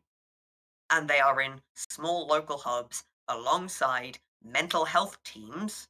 If it were up to me, I would literally just place gender clinics nearby existing regional mental health teams because of how well those are already set up. And then I would deal with the NHS problems that have caused the bloat. Now, there would certainly not I, but there would be some who I know will watch this, and some in the audience of those who will watch this, who will say comments like that lead people to think that trans is a mental illness, a disorder of some sort. That trans medicalism probably would be thrown out as an accusation and things like that. Yeah. But Do we worry about the stigma of that at all, or do you think that's overblown? What do you think? I think it's overblown to a point. I understand the sensitivity around it. I really do. Especially someone who also has comorbid mental health conditions.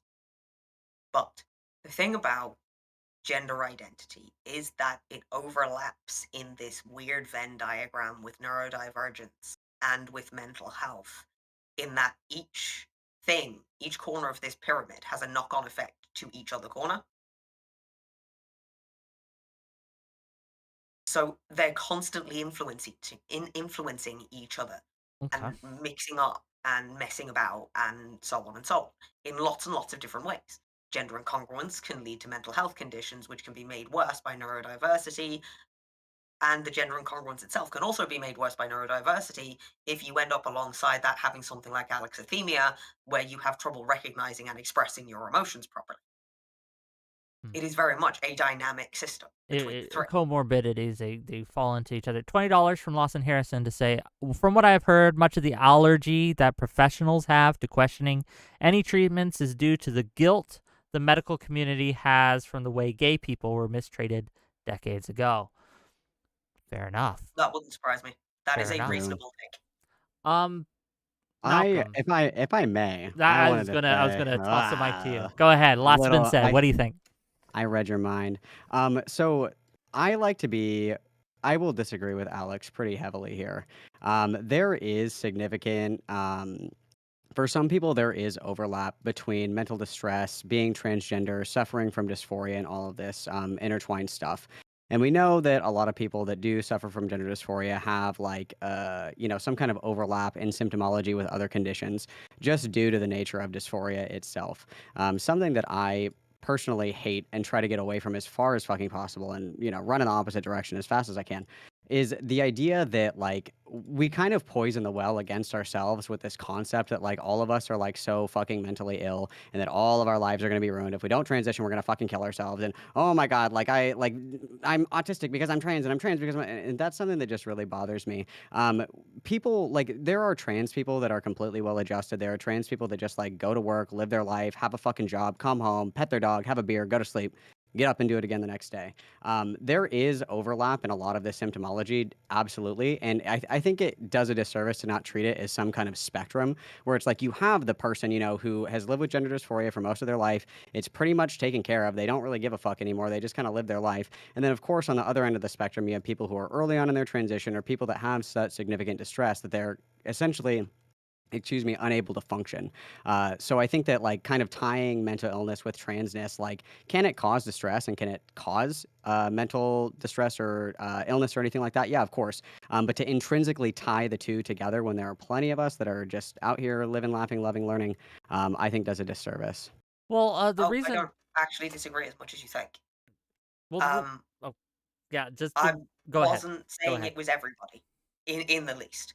Not at all. But that's the point of the individualized care plans. When I'm saying it needs to be implemented exactly as it is stated, that includes individualized care plans. Not everyone is going to need the same level of care because not everyone's going to have the same level of complexity of need. Mhm. I guess the question I would have for you, Malcolm, do you think there Mhm. should be any gatekeeping in the way we treat trans issues when it comes to because if here's the thing, if they're well adjusted and it's working out for them, do they even need care? Why, if they don't need care, doesn't are they part of this discussion? Why? Well, We're so like talking about the people who need care, aren't we? We're talking about the well, people sure. who So are going to have mhm. problems if they can't get access to X or Y treatment.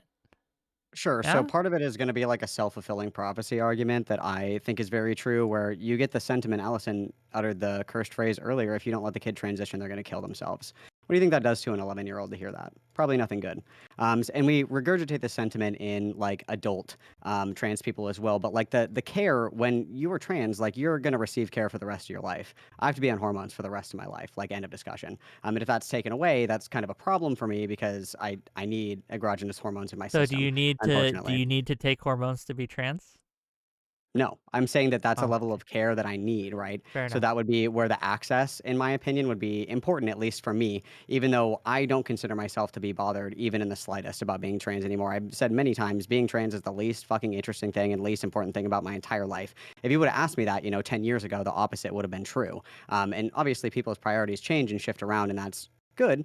But I think that the perseverating on the tying it to mental illness, and I'm so unwell, it's like, yes, it can cause clinically significant distress. Yes, it can disrupt people's lives. Yes, it can get to the point where people do actively feel suicidal because of the distress that they're feeling, but kind of framing it as this permanent, like you're going to be mentally ill forever and you're going to die mentally ill and unhappy and alone, in the retirement home where they hate gay people. I don't like the way that is usually positioned in conversations about being trans and mental illness, where it's like, for some people that is true, and for other people it couldn't be farther from the truth. And so, kind of throwing that broad blanket of we're all mentally ill, I think, does a disservice.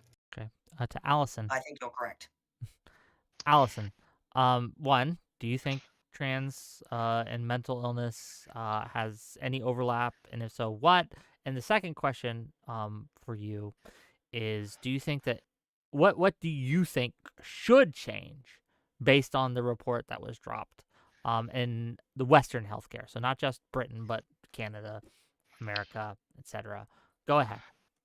Well, so like trans, like quote unquote trans is like honestly and I'm not trans. It seems like trans people do not agree on what trans means. Cast review, I think the first sentence of her forward, but it's the first sentence of one of the sections is like, this review does not try to tell you what trans means. Okay. But trans is not a clinical term, right? It's like transgender. Nobody gets diagnosed as transgender. There's no diagnostic code for transgender in the American health insurance like billing system. They're all diagnosed with gender dysphoria. And they're given like, or maybe now it's being phased into gender incongruence if people are starting to go with the ICD-11 instead of the DSM-5.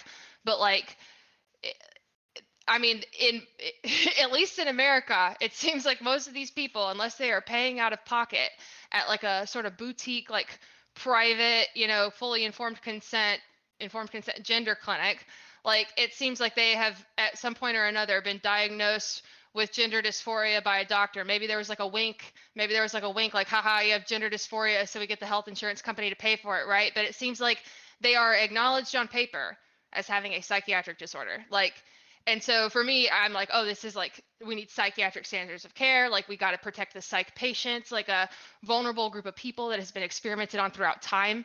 But if this is not seen as like a psychiatrically vulnerable group of people, then like, okay, I have different concerns. Like, I'm not really concerned with the like trans.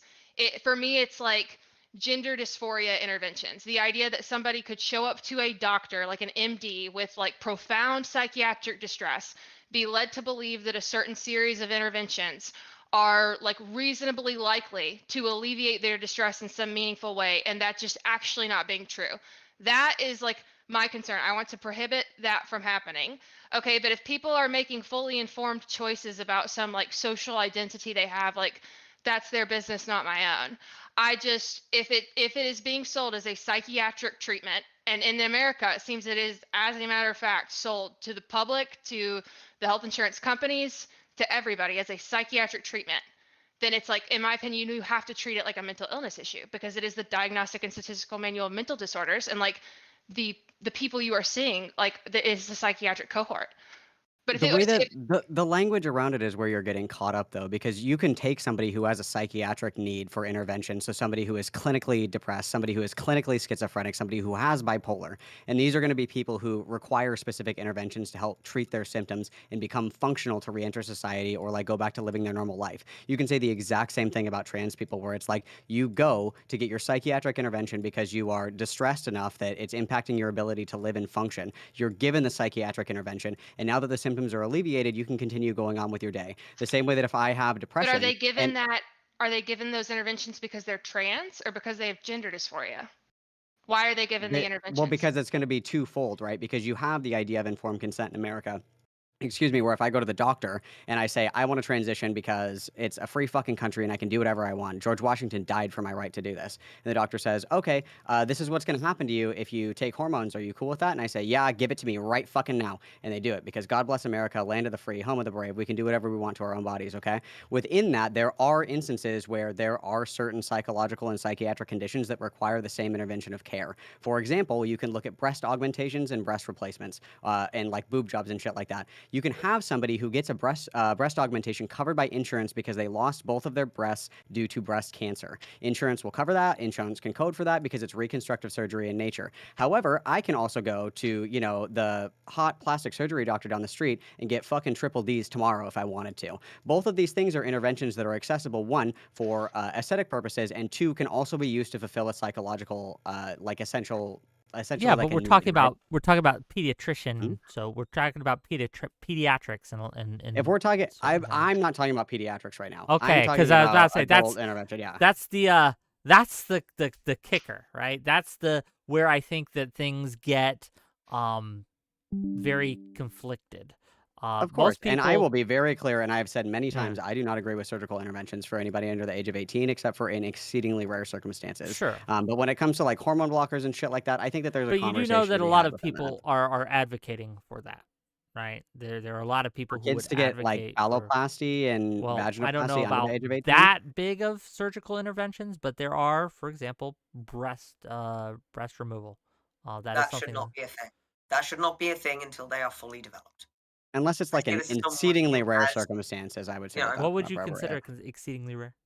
If you have tried every single fucking intervention under the sun, like binding, if you have, so like pretend that you have somebody who's trans and it's like a trans kid who's a trans guy and he's got like fucking like G cup, like huge fucking tits, and they've tried everything. You know, they've been like, okay, well, let's do like a binder, let's try and do this, let's try and do that. Maybe it's causing back pain. Like I know plenty of adult people who have gotten breast reductions just because of the back pain alone. So we have it where one is starting to compromise physical health. For me specifically, I have butterfly ribs, I have deformed ribs, and I will for the rest of my life because of binding essentially. When it starts to become a health risk, and we've tried every opportunity, every other option to kind of mitigate this risk, it's like, okay, this is when we should maybe bring this to the table. But I don't think it's ever appropriate for either sterilization, so Okay. you know, like orphorectomy or hysterectomy, or bottom surgery for that to be an option for anybody under the age of 18. Okay. and I agree with you entirely. I would like to add on to that as well that there is significant damage that can be done to the spine from binding as well. And yeah, I entirely agree with you. I would say not under 16 in that Fair enough. instance, because Fair it's very unlikely you'd be developed enough to have it under 16 anyway. I think it just depends. I think it should, like, we should have like a except for like this is the last resort option on the table. Yeah. But in general, I think that these should be things that are reserved for adults to make that informed decision. But once it becomes like a health risk, I think that it's okay to kind of say like, all right, let's reevaluate this and see what our options are moving forward, right? Yeah, I agree with you. $10 from Lawson Harrison to say, God created cis and trans people differently. Armalite made them equal. Thank you for the $10, Lawson Harrison. Did you want to say anything, Allison? I mean, we're kind of circling Just around a here a little bit. fun fact. So I just sent you a link, a Sci-Hub link quick, and it's to this paper that you can get on Sci-Hub, and it is called Age is Just a Number, WPATH-affiliated surgeons' experiences and attitudes towards vaginoplasty in transgender females under 18 years of age in the United States. So one of these people that published this is a man named Dan Karasik, who was an expert witness in the testimony in Arkansas where they're trying to ban it. And this paper says, in 2017, they were able to identify Just to be clear, 22 they're trying to ban what in Arkansas? biomedical gender transition for minors. So what does that puberty mean? hormone surgeries, biomedical. It means like any kind of it. So like hormones, cross-sex hormones, or Drugs, yeah. surgical Any intervention. medical intervention. Yeah, no, obviously social transition is like not touched, right? It's just the biomedical stuff. Okay. But yeah, so it's this paper published in 2017, and I'm pretty sure this guy on the stand said something to the extent of like, oh, surgeries for minors, it's just so fucking odd. It just never happens. Well, okay, so they were able to find 22 vaginoplasty surgeons total in the US. 2 of them declined to participate, and of the 20 that did participate, 11 said they operated on minors. And like these are exclusively the vaginoplasty surgeons. And so then they should lose their licenses to practice medicine. Yeah, nobody's going to defend defend that. best gross negligence. Yeah, I mean, Because but that's there is no way those primary sex characteristics are developed enough for that surgery to take place before the age of 18. There's no way. Oh yeah, no, there's surgeons outside of America, like I think specifically in Canada, who have commented on the fact that like they're letting some young surgeons get into gender medicine in America. And like there are some it's a surgeon survey, and there are some anonymized surgeons who say there's some young people who don't know what the fuck they're doing, and they're willing to take anybody. And it's kind of just implied that there are these like vulture surgeons like just operating in America, and the field just kind of knows it, and they're just kind of there. I mean, this is just a thing that is so frustrating with this conversation, though, because it's like I can find a fucking shitty surgeon that will do like a back alley boob job on my fucking 8-month-old baby because I think it'll go good with the earrings that I got him from Claire's. Like the criticism that there are bad actors in the medical system is not exclusive to trans people, and that's the way that this is always framed, and it's so fucking irritating. It's like, yes, there are money hungry, like fucking vulture goblin surgeons that will take money from anybody who will throw it at them and do all kinds of unethical shit. This is not uniquely a transgender problem, and pretending that it is like it just does such a disservice to the conversation. What is uniquely a transgender problem is that some of these surgeons confidently sell their plastic surgeries as life-saving psychiatric interventions, and they're allowed to. You can say the same thing about people that do breast reconstruction for people that have cancer. You can say the same thing for surgeons who go and do fucking lobotomies. Like, it doesn't matter that they're taking advantage of the system that is already existing in place. Like, again, it's just so irritating that it's framed as a trans-only problem because it's not. There are people that will do all kinds of fucking sick shit for money, and it's not exclusive to people that practice transgender medicine.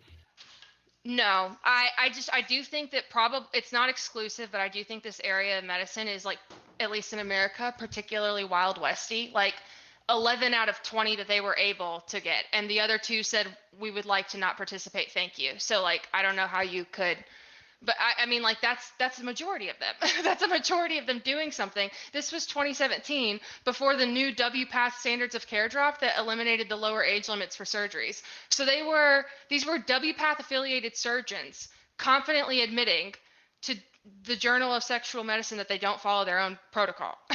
And it was 11 out of 20. Like it was 50% of vaginoplasty surgeons in the US. Like I don't know that other areas of medicine have rates that high. I understand that there and that would be more of a concern with the idea of having some kind of universal governing body, and this is something that trans people have been begging for like fucking decades, because it's so frustrating that nobody knows what the fuck they're doing. I have taught doctors more about transgender medicine than they could ever fucking teach me. Every single endocrinologist that I have ever been to, I have told them how to do my hormones because they don't know how to fucking do it. Like the problem is that there isn't an overarching like legislative body that takes care of this, and that is a problem that you can say is exclusive to the transgender medicine. Okay, fair. But that doesn't mean that transgender medicine itself is the issue. Like, that is the disconnect that I'm having. So $5 from Rabid Wombat. It's Canadian dollars, so they're not as good, but They we'll don't still count. take them. If someone said we should ban lobotomies, nobody would say that never happens. They'd just ban it. Why can't we just ban bottom surgery on minors? Why not? I agree with that. I I don't think agree. that anybody under the age of But 18 should there's be getting a arm surgery. but you do understand that there is a cohort out there. The difference, as this super chat is alluding to, is that you have a sizable minority of a political party who not only will defend this kind of behavior, but will advocate for it. And And they're yes, fucking idiots. And they are people should idiots, but fucking they are listen to them. driving. They're in the driver's seat for a lot of these advocacy groups. They're in the Well, this driver's is seat. part of the problem. The each extreme is considerably louder than any actual reasonable position to hold on the matter. And therefore, what we need to do is bang their heads together and throw them in timeout like the fucking tantruming toddlers they are, and get on with the things that actually need doing. I agree, but if only it were as easy as you say. If only we could wave our magic wands and get that to happen. But it doesn't seem we can. These are things that have to be dealt with on a legislative level as well as on a social level. Go ahead, Allison. You had something to say? The battle over gender therapy article in the New York Times is like, it's such an interesting piece. And as somebody, I came on and I bitched about the WPATH files and I said, these doctors are fucking crazy, okay? But then I read this battle of gender therapy article and I was like, holy shit, there are like very, very normal doctors in WPATH. They're just actually getting their asses beat by these other doctors in WPATH who are accusing them of like murder and loving the suicides of vulnerable children. Like, it follows Scott Leibowitz and it follows, I think, 𝕵𝖎𝖎 and maybe Erica Anderson. That there are like a number of clinicians in WPATH who headed the adolescent chapter of the SACE, and they said, man, it's such a vulnerable time. The U.S. states are starting to ban it. Man, we got to be really, really, really, really careful. And they advocated for a really comprehensive psychiatric assessment. And I mean, they got chewed the fuck out on their own professional pages. And the New York Times article goes through this. People talking about, oh my God, the adolescent chapter is just gatekeeping trash. Like, diabetic children don't have to go through therapy before we give them insulin. Like, what the fuck is this about? Like, and just, I mean, roasting them. I can explain that if you want. I can explain why that happens and why that ends up being an argument if you want. You can go for it. We're fucking terrified. Just like everybody else. If we don't get access at times to the hormones and things we need, living as ourselves is incredibly difficult and can be very, very distressing. What we are afraid of, by and large, particularly that very vocal minority, is not reasonable guidelines for care. It's the potential problems of misuse that can come from reasonable guidelines for care. Well, and a big part of thing that is, too is going to be like a slingshot effect where like they're kind of overstepping. Where I think that realistically there are like crazy fucking trans people who are like sex changes for babies. Let's go. Like let's open the baby sex change clinic. Like there are people that are like that exist for sure. And those people are fucking insane. No problem. 99.999% of trans people, if they came out and they were like, these are the standards of care that we want to operate on. There's a few hoops to jump through. It's for insurance purposes and to make sure that we're covering our asses so we don't get slapped, with suits or whatever after the fact. I don't think a single soul that wasn't like just fresh out of the psych ward would care. But the problem is that we've slingshotted so hard to now it's gotten to the point where there are states that are considering banning transition-related care, including hormones, for people up to the age of 25. And while that isn't something that, it's like on the board, like it hasn't been passed yet, but this is something that people are talking about happening. Because what happens is nobody would really be upset with reasonable guidelines that everybody and their mom had to follow. Nobody was singled out. It was just one thing that we all had to do. Nobody would give a fuck. But the problem is everybody is reactive and everybody is scared because it's gotten to the point now where it's not just don't let kids medically transition, don't let kids get surgery. It's like, well, hold on. Should anybody be doing this? And that puts in jeopardy not only like trans people that are seeking care, but people who have been trans for God knows how fucking long that rely on this care already. Like if for whatever reason they banned it tomorrow, it's like, what the fuck am I supposed to do? What are you talking about? What, you want me to just like rot away and die? Like, because I will die if I don't have hormones in my system. So what am I supposed to do?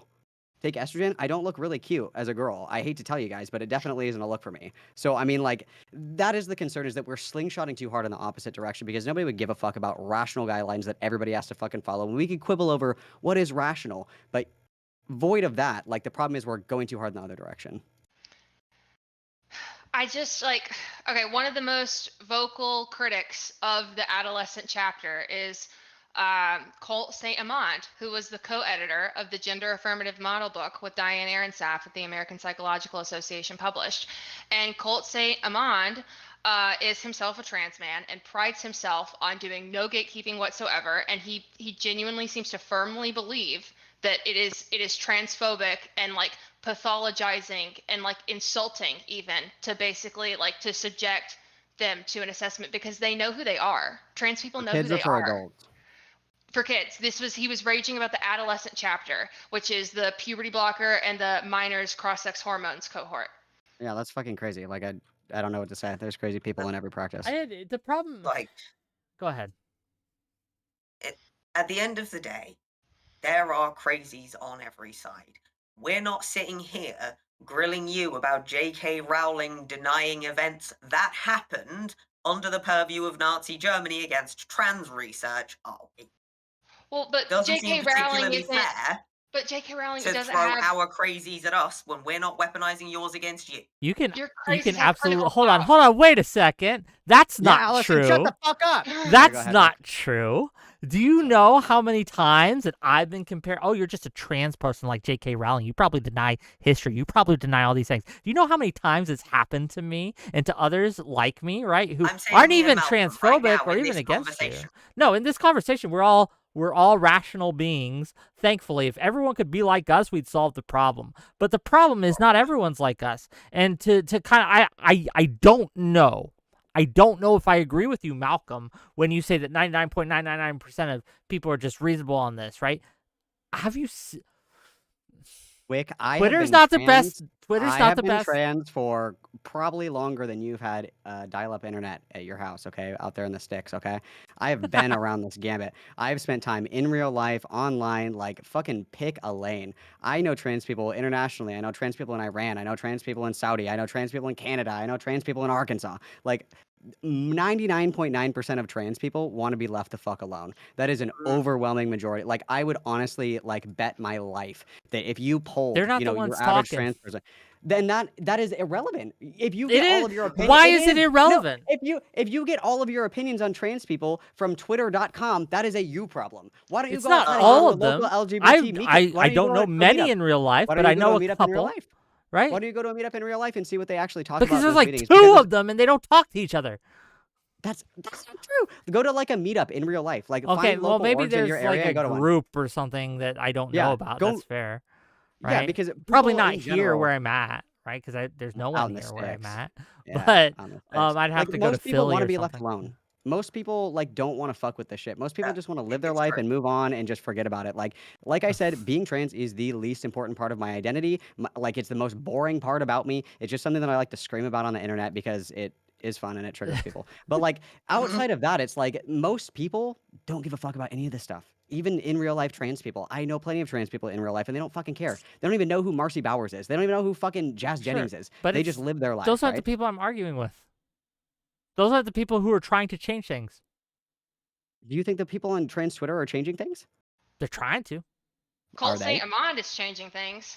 𝕾𝖍𝖎𝖙, the co-editor of that American Psychological Association book, who's like cited in the New York Times. Like, the New York Times, all the crazy trans activist types in the New York Times, they are MDs and PhDs and high levels of power in these like trans medical institutions. They're not random crazies on Twitter. They are clinicians who are high up in these organizations, and they viscerally disagree with the 𝕻𝖎, the Anderson types who are like, oh yeah, of course, trans adolescents exist. Sometimes trans minors need care, but only after comprehensive assessment, Like, those people are cited, and then their adversaries are cited, and everybody's like powerful doctors, and they could not disagree more, it seems. And it's honestly, well, if that's the case, why aren't there like blow dart clinics for fucking hormones right now for kids? You bring your baby in, you know, when you get your flu vaccine, and then they hit them with the estrogen.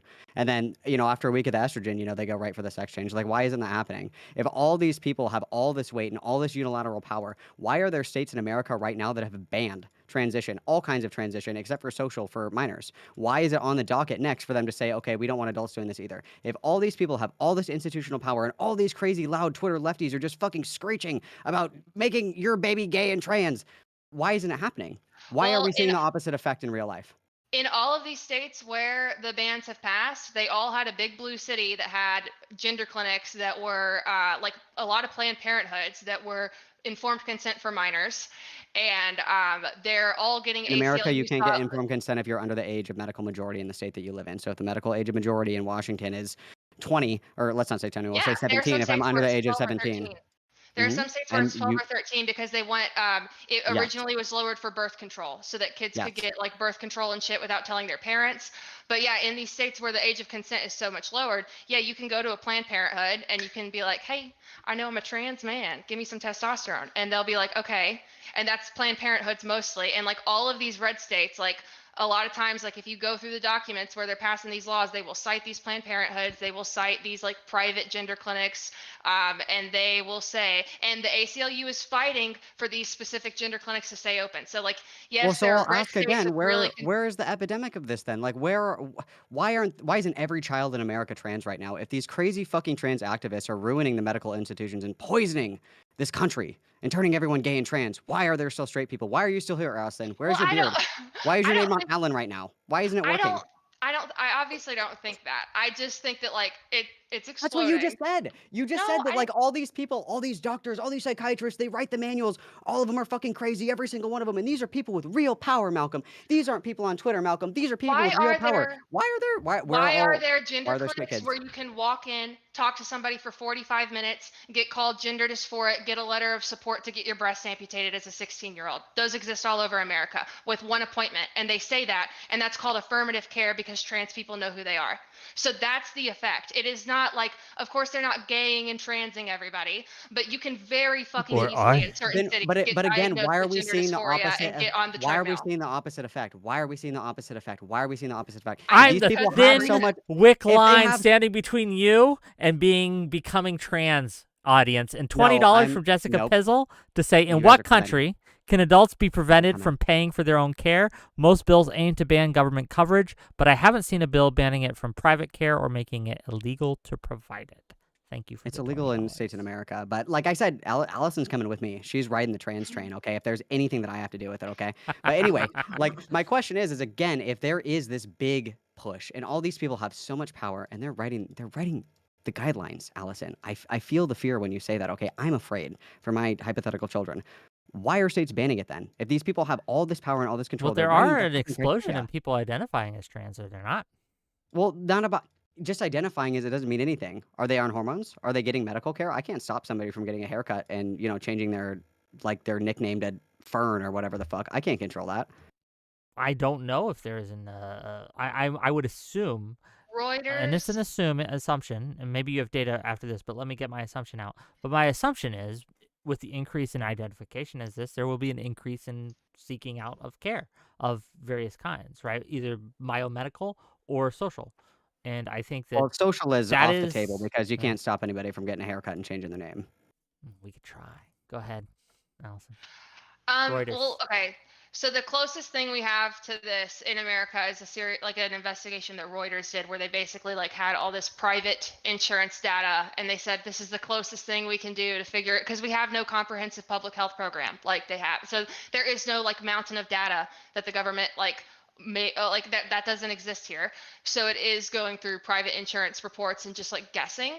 And they established that yes, most gender dysphoria referrals or gender dysphoria diagnoses, like they're not currently biomedically prescribed, but the increase in diagnoses, it does track with the increase in interventions. So there is a similar and like borderline proportionate increase. And this is just a Reuters investigation and they acknowledge all the limitations. Okay. So it is not a perfect system. There is no perfect way to like get this data in America.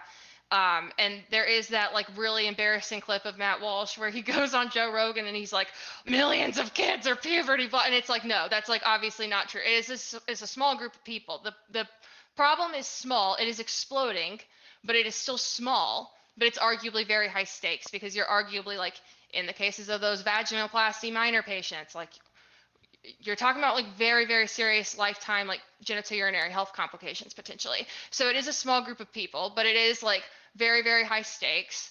And it's a political hot button issue. And so, yeah, Reuters is the best thing we have, but we don't have anything like what they have in Europe. I want to give you a chance to clarify or something, Malcolm. You said something that people were pointing out in chat, and I don't know if it's true. You can clarify or not. But you said that you would literally die if you stopped taking hormones. How does this parse with people who say there's no long-term effects or side effects for hormones? If it's something that you have to do forever, and if you ever stop it, you will die, that seems because I'm like sterilized. a problem. Because I'm sterilized. You have to have hormones in your system. If you don't have hormones in your system, you'll die. So I'm sterilized. Okay, so it was something else that was done. It wasn't the hormones. Gotcha. If you have your ovaries removed or your testicles removed, you have to be on exogenous hormones of one kind or another forever because your bones will basically just like get fucked. Got it. Okay, I just didn't know. Sorry, I didn't mean to call you out like that. It was just something that was pointed out. More fucking transphobia. I can't get a break on this platform, bro. God. True. I guess. Sorry. I guess we are kind of like circling the drain here. I want to give everyone kind of a closing thoughts on this. Do we want to take any call-ins? I know you're in Europe, aren't you? And so I don't want to keep you here longer than you have to be. I'm good. Okay. Gang, if you want to call in after the closing statements, we're going to let people do closing statements. They can tell you where they can find you, et cetera, et cetera, et cetera. But after that, if you want to call in and ask these wonderful individuals a question, you may. We'll do that for maybe 20 minutes, maybe 30 minutes, not too long. So closing statements, we're going to start with Malcolm, and we're going to finish off and let Allison have the last word. Go ahead, Malcolm. Tell people where they find you and what your closing thoughts on this. Go ahead.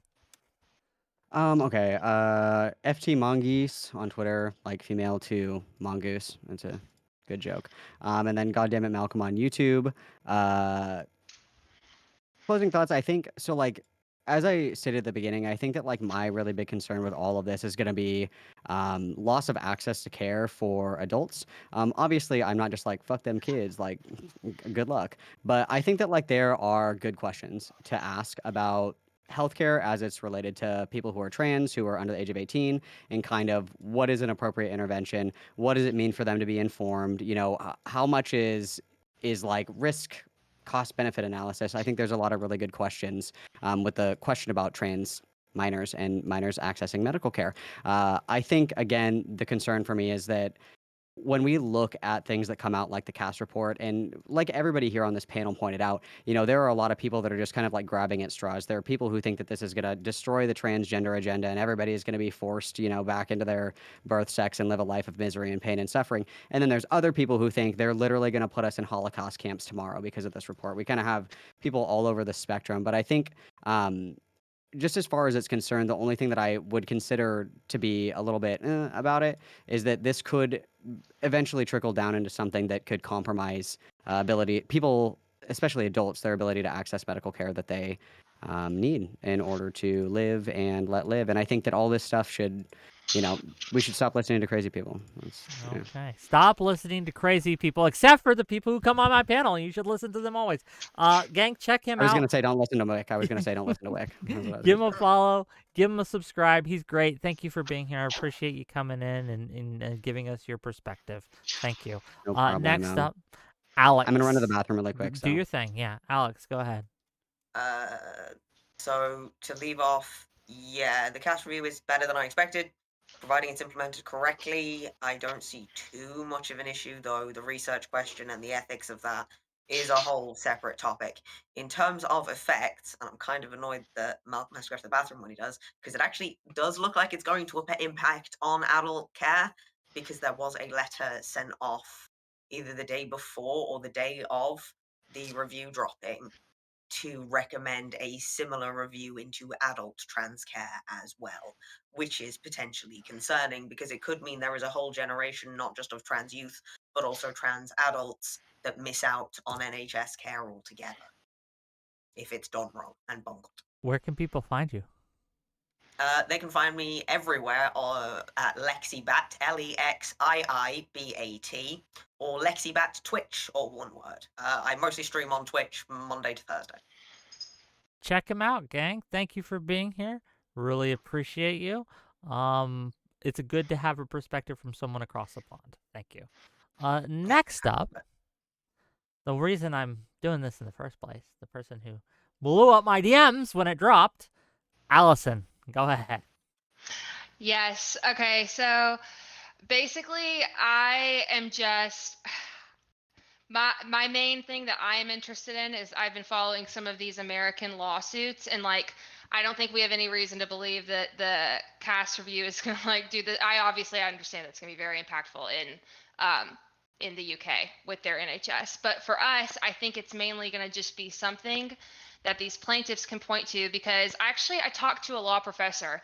I talked to a law professor about this at my school, and it's a long story, but basically I was going to do a paper and following this specific internet personality that has now become a plaintiff in a suit against 𝕾𝖍𝖎𝖙, if anybody knows what I'm talking about. But the professor informed me, she said, Allie, there's just no point, because the medical guidelines say what they do, and American medical malpractice law does not account for guidelines that could themselves be flawed. The question is, did your clinician abide by the guidelines? The courts do not ask if the guidelines are valid. So the courts, it's just interesting, because we now have a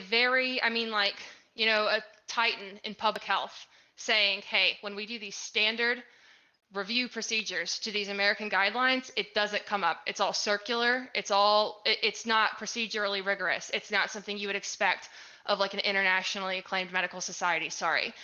And that is just very interesting to me in the American lawsuit context. And also this article in the New York Times that I keep citing, the battle over gender therapy. So after they published that, GLAAD, the Gay and Lesbian Alliance Against Defamation, or some kind of acronym like that, our big gay rights, trans rights organization, one of them at least, they parked a billboard truck outside the New York Times building, and they were like, New York Times is killing trans kids, New York Times hates trans people, transphobic New York Times. And the letter that GLAAD sent to the New York Times, I think they either published it or it leaked, but it's fucking insane. It's literally like, the science on trans youth is settled, period, like all caps. It actually sounds like, this is like a really respected like nonprofit that consults with the federal government all the time, and they have been saying stuff to our journalistic organizations, doing this like harassing behavior, and now this like really reputable body has basically just been saying like it's not there, the evidence just isn't there. So I'm just interested in that, but where can people it's been a find cool you? conversation. There is another reason for all of those doctors in charge to be removing lower surgery age limit. It might have something to do with fucking legal liability.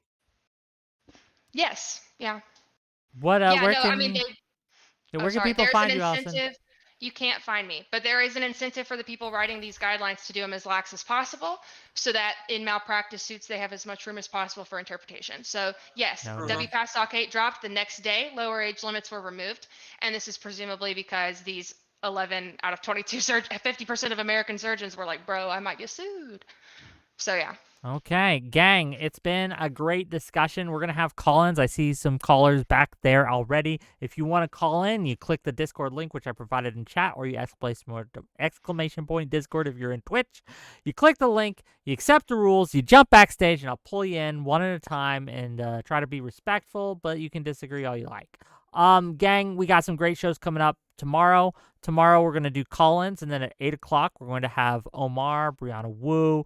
We're going to have a couple others, and we're going to talk about the Iran strike that happened over the weekend. And should Israel retaliate? Should the U.S. get involved? Admiral Gibbs will be there too, and also non-smoker. Sorry, I didn't mean to throw the other two under the bus. Sorry. Wednesday, we're going to have a show on our biggest topic yet, Sydney Sweeney's breasts. Are they destroying America? Some say yes. And we're going to talk about that. It's going to be great. We're going to have Kevin Logan on. We're going to have Brittany Simon. It's going to be fun. Thursday, we're going to talk about DEI with Joe Lewis and a few others. And then, yeah, Friday, we don't know what we're doing. We had a show with Eucharist, but he couldn't make it, so we're gonna do him next week. Well, I don't know what we'll do Friday. We'll do something. Okay, callers, let's get them.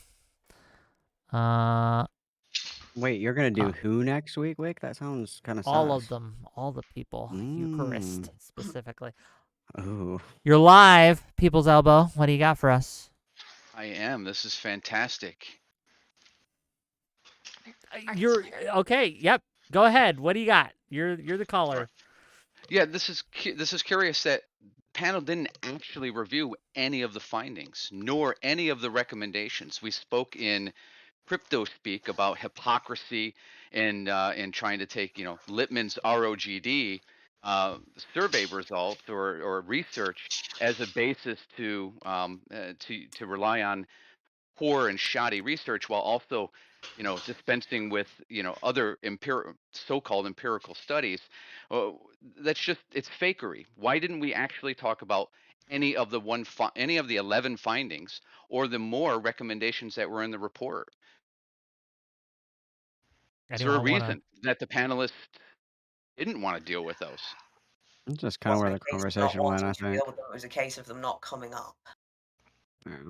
I'm not sure If you have how they questions about can't come specific up when ones, you're feel free to talking ask. about the report. Instead, what we chose to talk about in the report is some alleged silly hypocrisy and misrepresenting Lippmann's inclusion in the report, but then dismissing it by saying, well, you know what, the larger point is more important than me misrepresenting the inclusion of Lippmann's research in the report.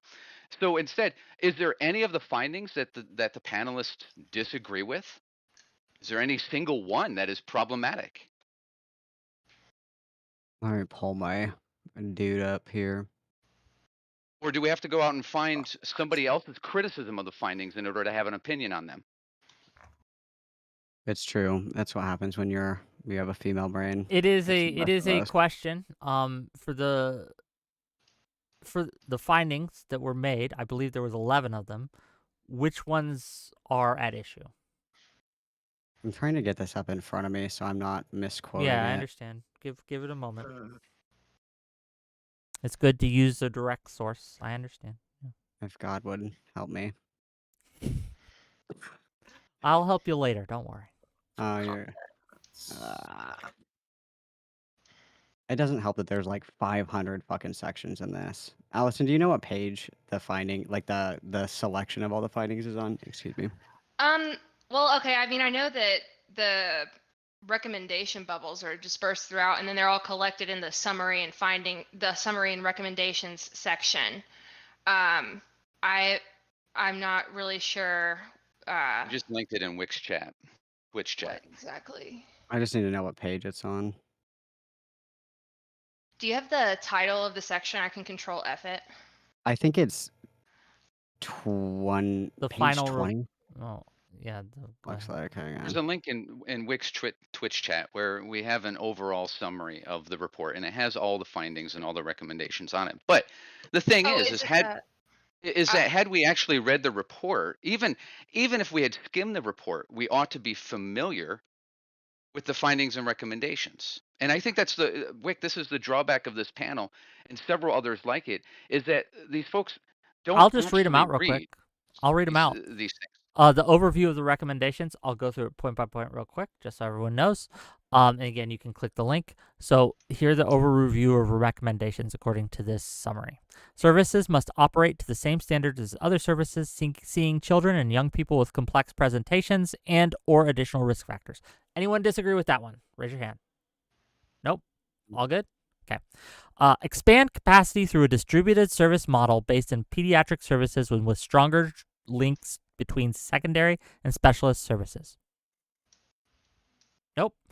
Children/young people referred to NHS gender services must receive a holistic assessment of their needs to inform an individualized care plan. This should include screening for neurodevelopmental conditions, including autism spectrum disorder, and a mental health assessment. Okay. Standard evidence-based psychological and psychopharmacological treatment approaches should be used to support the management of the associated distress from gender incongruence and co-occurring conditions, including support for parents/carers and siblings as appropriate. Cars. Carers, sorry. Carers. My bad. I literally have done that when I was reading it. I read the word. I don't know why the word carers fucked me up. So that's why I Carers is laughed. a weird thing to say. Why would you say carers? People who give care. I don't know. Anyway, so no disagreement so far. Services should establish a separate pathway for pre-pubertal children and their families, ensuring that they are That's a really good idea. ensuring that they are prioritized for early discussion about how parents can best support their child in a balanced and non-judgmental way. When families, carers are making decisions about social transition of prepubertal children, services should ensure that they can be seen as early as possible by a clinical professional with relevant experience. Good idea. So not just a no disagreement, but an endorsement. It's a straight up good idea because there are very different needs for pre-pubertal children than there are for mid or post-pubertal. Just a few So- more of these. We'll get through them as quick as possible.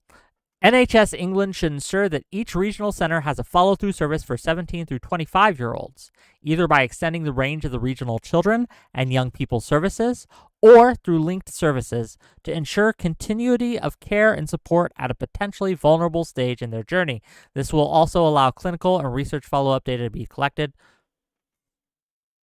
There's something I want to add about this, if possible. I've ahead. seen a lot of complaint from some people being like, oh, well, this means what they're trying to do is push back the ability to consent to care to 25. That's not what they're doing. That's not what they're doing at all. I've even had some people claim that trans care is the only kind of care in England that they're trying to do this with, which is also not the case. Pediatric models across regional services in the UK have been changing to an up to 25 model and having a separate prepubertal and adolescence to 25. Yeah, as I understand it. pathway. It's I understand as it a so they don't standard. just get dropped at 18. Yeah. It is becoming the new standard. Yeah, no, that makes It sense. is not just trans care, and that is not what it's doing. The review itself says in extra special cases, it can happen at 16, otherwise 18 plus. Allison, you have something, but I want to get through the rest of them real quick too. So from what I understand, I just figured out because I was like, what exactly is being referenced? Because like the recommendations that I've been seeing are these like there's like over 30 of them, and they are all assembled in the summary section. But then as you read the actual document, the relevant recommendations are placed in their like relevant chapters. But I mean, I don't have any problems with them. I'm not like a healthcare Okay, this bureaucrat. is again But according. there's just more of them that like the things that you have read are actual recommendations from the report, but she just goes even further. There's even more specific recommendations. Well, there's about findings exactly how she too, but thinks. we're not going over the findings right now. I'm just wondering like where exactly is this like in I can DM the it to you. report, or is this like an yeah, do that. Or is this like an external? It's on the summary page on the web page you downloaded the report from. Okay. I was looking in the monster PDF. Okay. I figured out. Yeah, what but your this is from like it's connected to the report. It's webpage you got the official, PDF quote from. unquote, right? So this isn't just someone else's lens that we're looking through. Okay, here we're gonna go. There needs to be provision for people considering detransition, recognizing that they may not wish to re-engage with the services whose care they were previously under. Okay.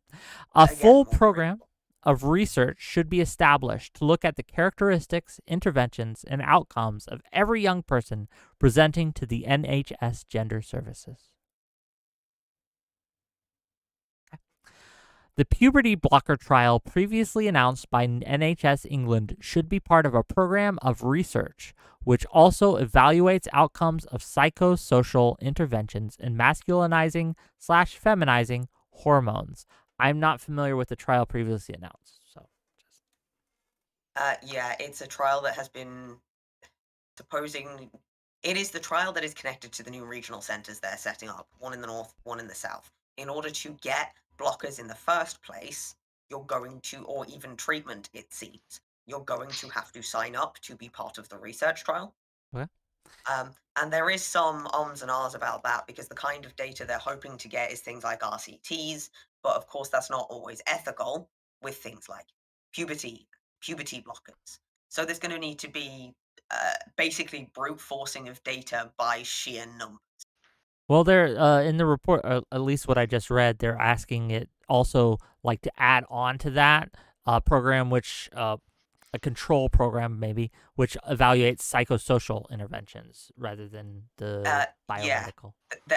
they want also to monitor people socially transitioning. It's Okay. mentioned in the review. There's been some kick up about it because, oh, well, they can't stop people socially transitioning. No, you're right, they can't. They don't want to. Yeah, What they they want to want to do is study provide it. guidance if it's needed, and they want to monitor and study. Yeah. The option to provide masculizing, feminizing hormones from age 16 is available, but the review recommends extreme caution. There should be a clear clinical rationale for providing hormones at this stage rather than waiting until an individual reaches 18. Every case considered for medical treatment should be discussed at a national multidisciplinary team. I don't know what an MDT is, so I don't have an opinion. National disciplinary teams are things that are also pretty standard for the NHS in regional trusts, particularly in mental health. They have conferences every year or every quarter or whatever it ends up being, depending on how big the team is and how frequently they need to meet. Okay. And the very last one, the only other the only other recommendation this report makes is that the implications of private healthcare on any future requests to the NHS for treatment, monitoring, and or involvement in research and the dispensing responsibilities of pharmacists of private prescriptions needs to be clearly communicated. Okay, That's so also gotten some shtick because some people have said that's an excuse for them to try and not give NHS treatment to people who've gone private. That's not what that means. What is going on at the moment is a lot of confusion between what NHS doctors will and will not monitor, test for, and then actually do and intervene with in terms of private care and not private care. okay. So this recommendation is just based off of that. It needs to be clearly fucking communicated what doctors are actually accepting and not accepting when it comes to people pursuing private trans care. Gotcha. Gang, People's Elbow, do you have anything else for us before we go? Well, Are you yeah, it just satisfied with seems this review? well, no, not really, because again, Malcolm started out by attempting to attack the basis of the report itself, attack the methodologies by poisoning the well. It was ironic that he appealed to that phrase during one of his earlier statements, but he attempted to poison the well of this report by with baseless claims of hypocrisy, researcher hypocrisy, when the findings and recommendations are wholly uncontroversial. There's nothing controversial about these things. And the fact of the matter is that when we get to concepts like informed consent, the overwhelming priority of this report, or I guess not priority, outcome of this report should be the explicit uh, story here that there is insufficient evidence to engage in medical interventions of young people, right? And when we push the affirm or suicide mantra on young people and their parents, we are not only inducing greater fear, right? We're inducing the overuse of the medical industry. Okay. And we ought to be re-engaging our skepticism of the medical industry. That includes doctors and big pharma, and not to treat this space um, in a 180-degree opposite direction we treat every other medical space, where doctors do not rely on self-diagnoses, particularly of children, to start administering medical interventions. Okay. So Any thanks, Wick. comments? Any comments on that before you has to go? But then we're gonna make room for other people. The only thing is, like, when I'm calling out or calling attention to the hypocrisy, something that is used endlessly to discredit it, like existing studies on the efficacy of trans interventions, especially with adults, but with minors, I have said repeatedly, and I can repeat it again in case you didn't hear me, that in between the 7 times I said it, that I don't agree with children getting surgical interventions. And I agree with what European countries are doing, where they're kind of pumping the brakes and saying this should be used as a last ditch effort or used in ordinance with any kind of like psychological psychiatric research. When I'm pointing out the hypocrisy, something that I think is interesting, again, is just that they will continuously bitch and moan and bellyache about the existence of, we're not doing double-blind studies here. I'm throwing this one in the garbage because it's not a double-blind study. I'm doing this, that, and the other thing. But when you step back and you look at a lot of the things that are cited within the report itself, a lot of those also aren't double-blind studies. A lot of those also have criticisms about the methodology. It's like when we're being critical of the methodological features of a lot of the things that we're attacking, but not being critical of the methodological features of things that agree with us, I would consider that to be somewhat concerning, because we should have a fair standard that we would hold all of the research compiled in the document to. Okay. People's Elbow, thank you for calling in. We'll see you later. Yeah, thanks, Wick. Okay, we got time for one more caller, gang. That was a little longer than I'd like, but we had to go through those conclusions. That was a very good point. So if you want to talk to us, if you have a question or if you have a comment, call in. Now's your chance. Now's your time. I will also read out your super chats if you want to give me money, but you can do it for free. I mean, it's either one. It's up to you. Okay, well, we'll give it another moment. But any comments while we wait? I wanted to mention to you, Malcolm, you were worried about it affecting adult care, right? Mm-hmm. It's already started. There was a letter dropped either the day the review was released or the day before, asking for a very similar review into adult care here as well. Which means there is a possibility, if it's done wrong, that an entire generation, not only of trans minors, but trans adults as well, myself included, could well end up missing out on gender-affirming care at all. Yeah, and that's kind of where I think all of the issues around these conversations go, is like there are questions to be asked and answered and discussed and hashed out and everything when it comes to involving children and any kind of psychiatric intervention. I mean, there's still plenty of questions about putting kids on SSRIs and like ADHD medication. There's lots of questions about a lot of this stuff.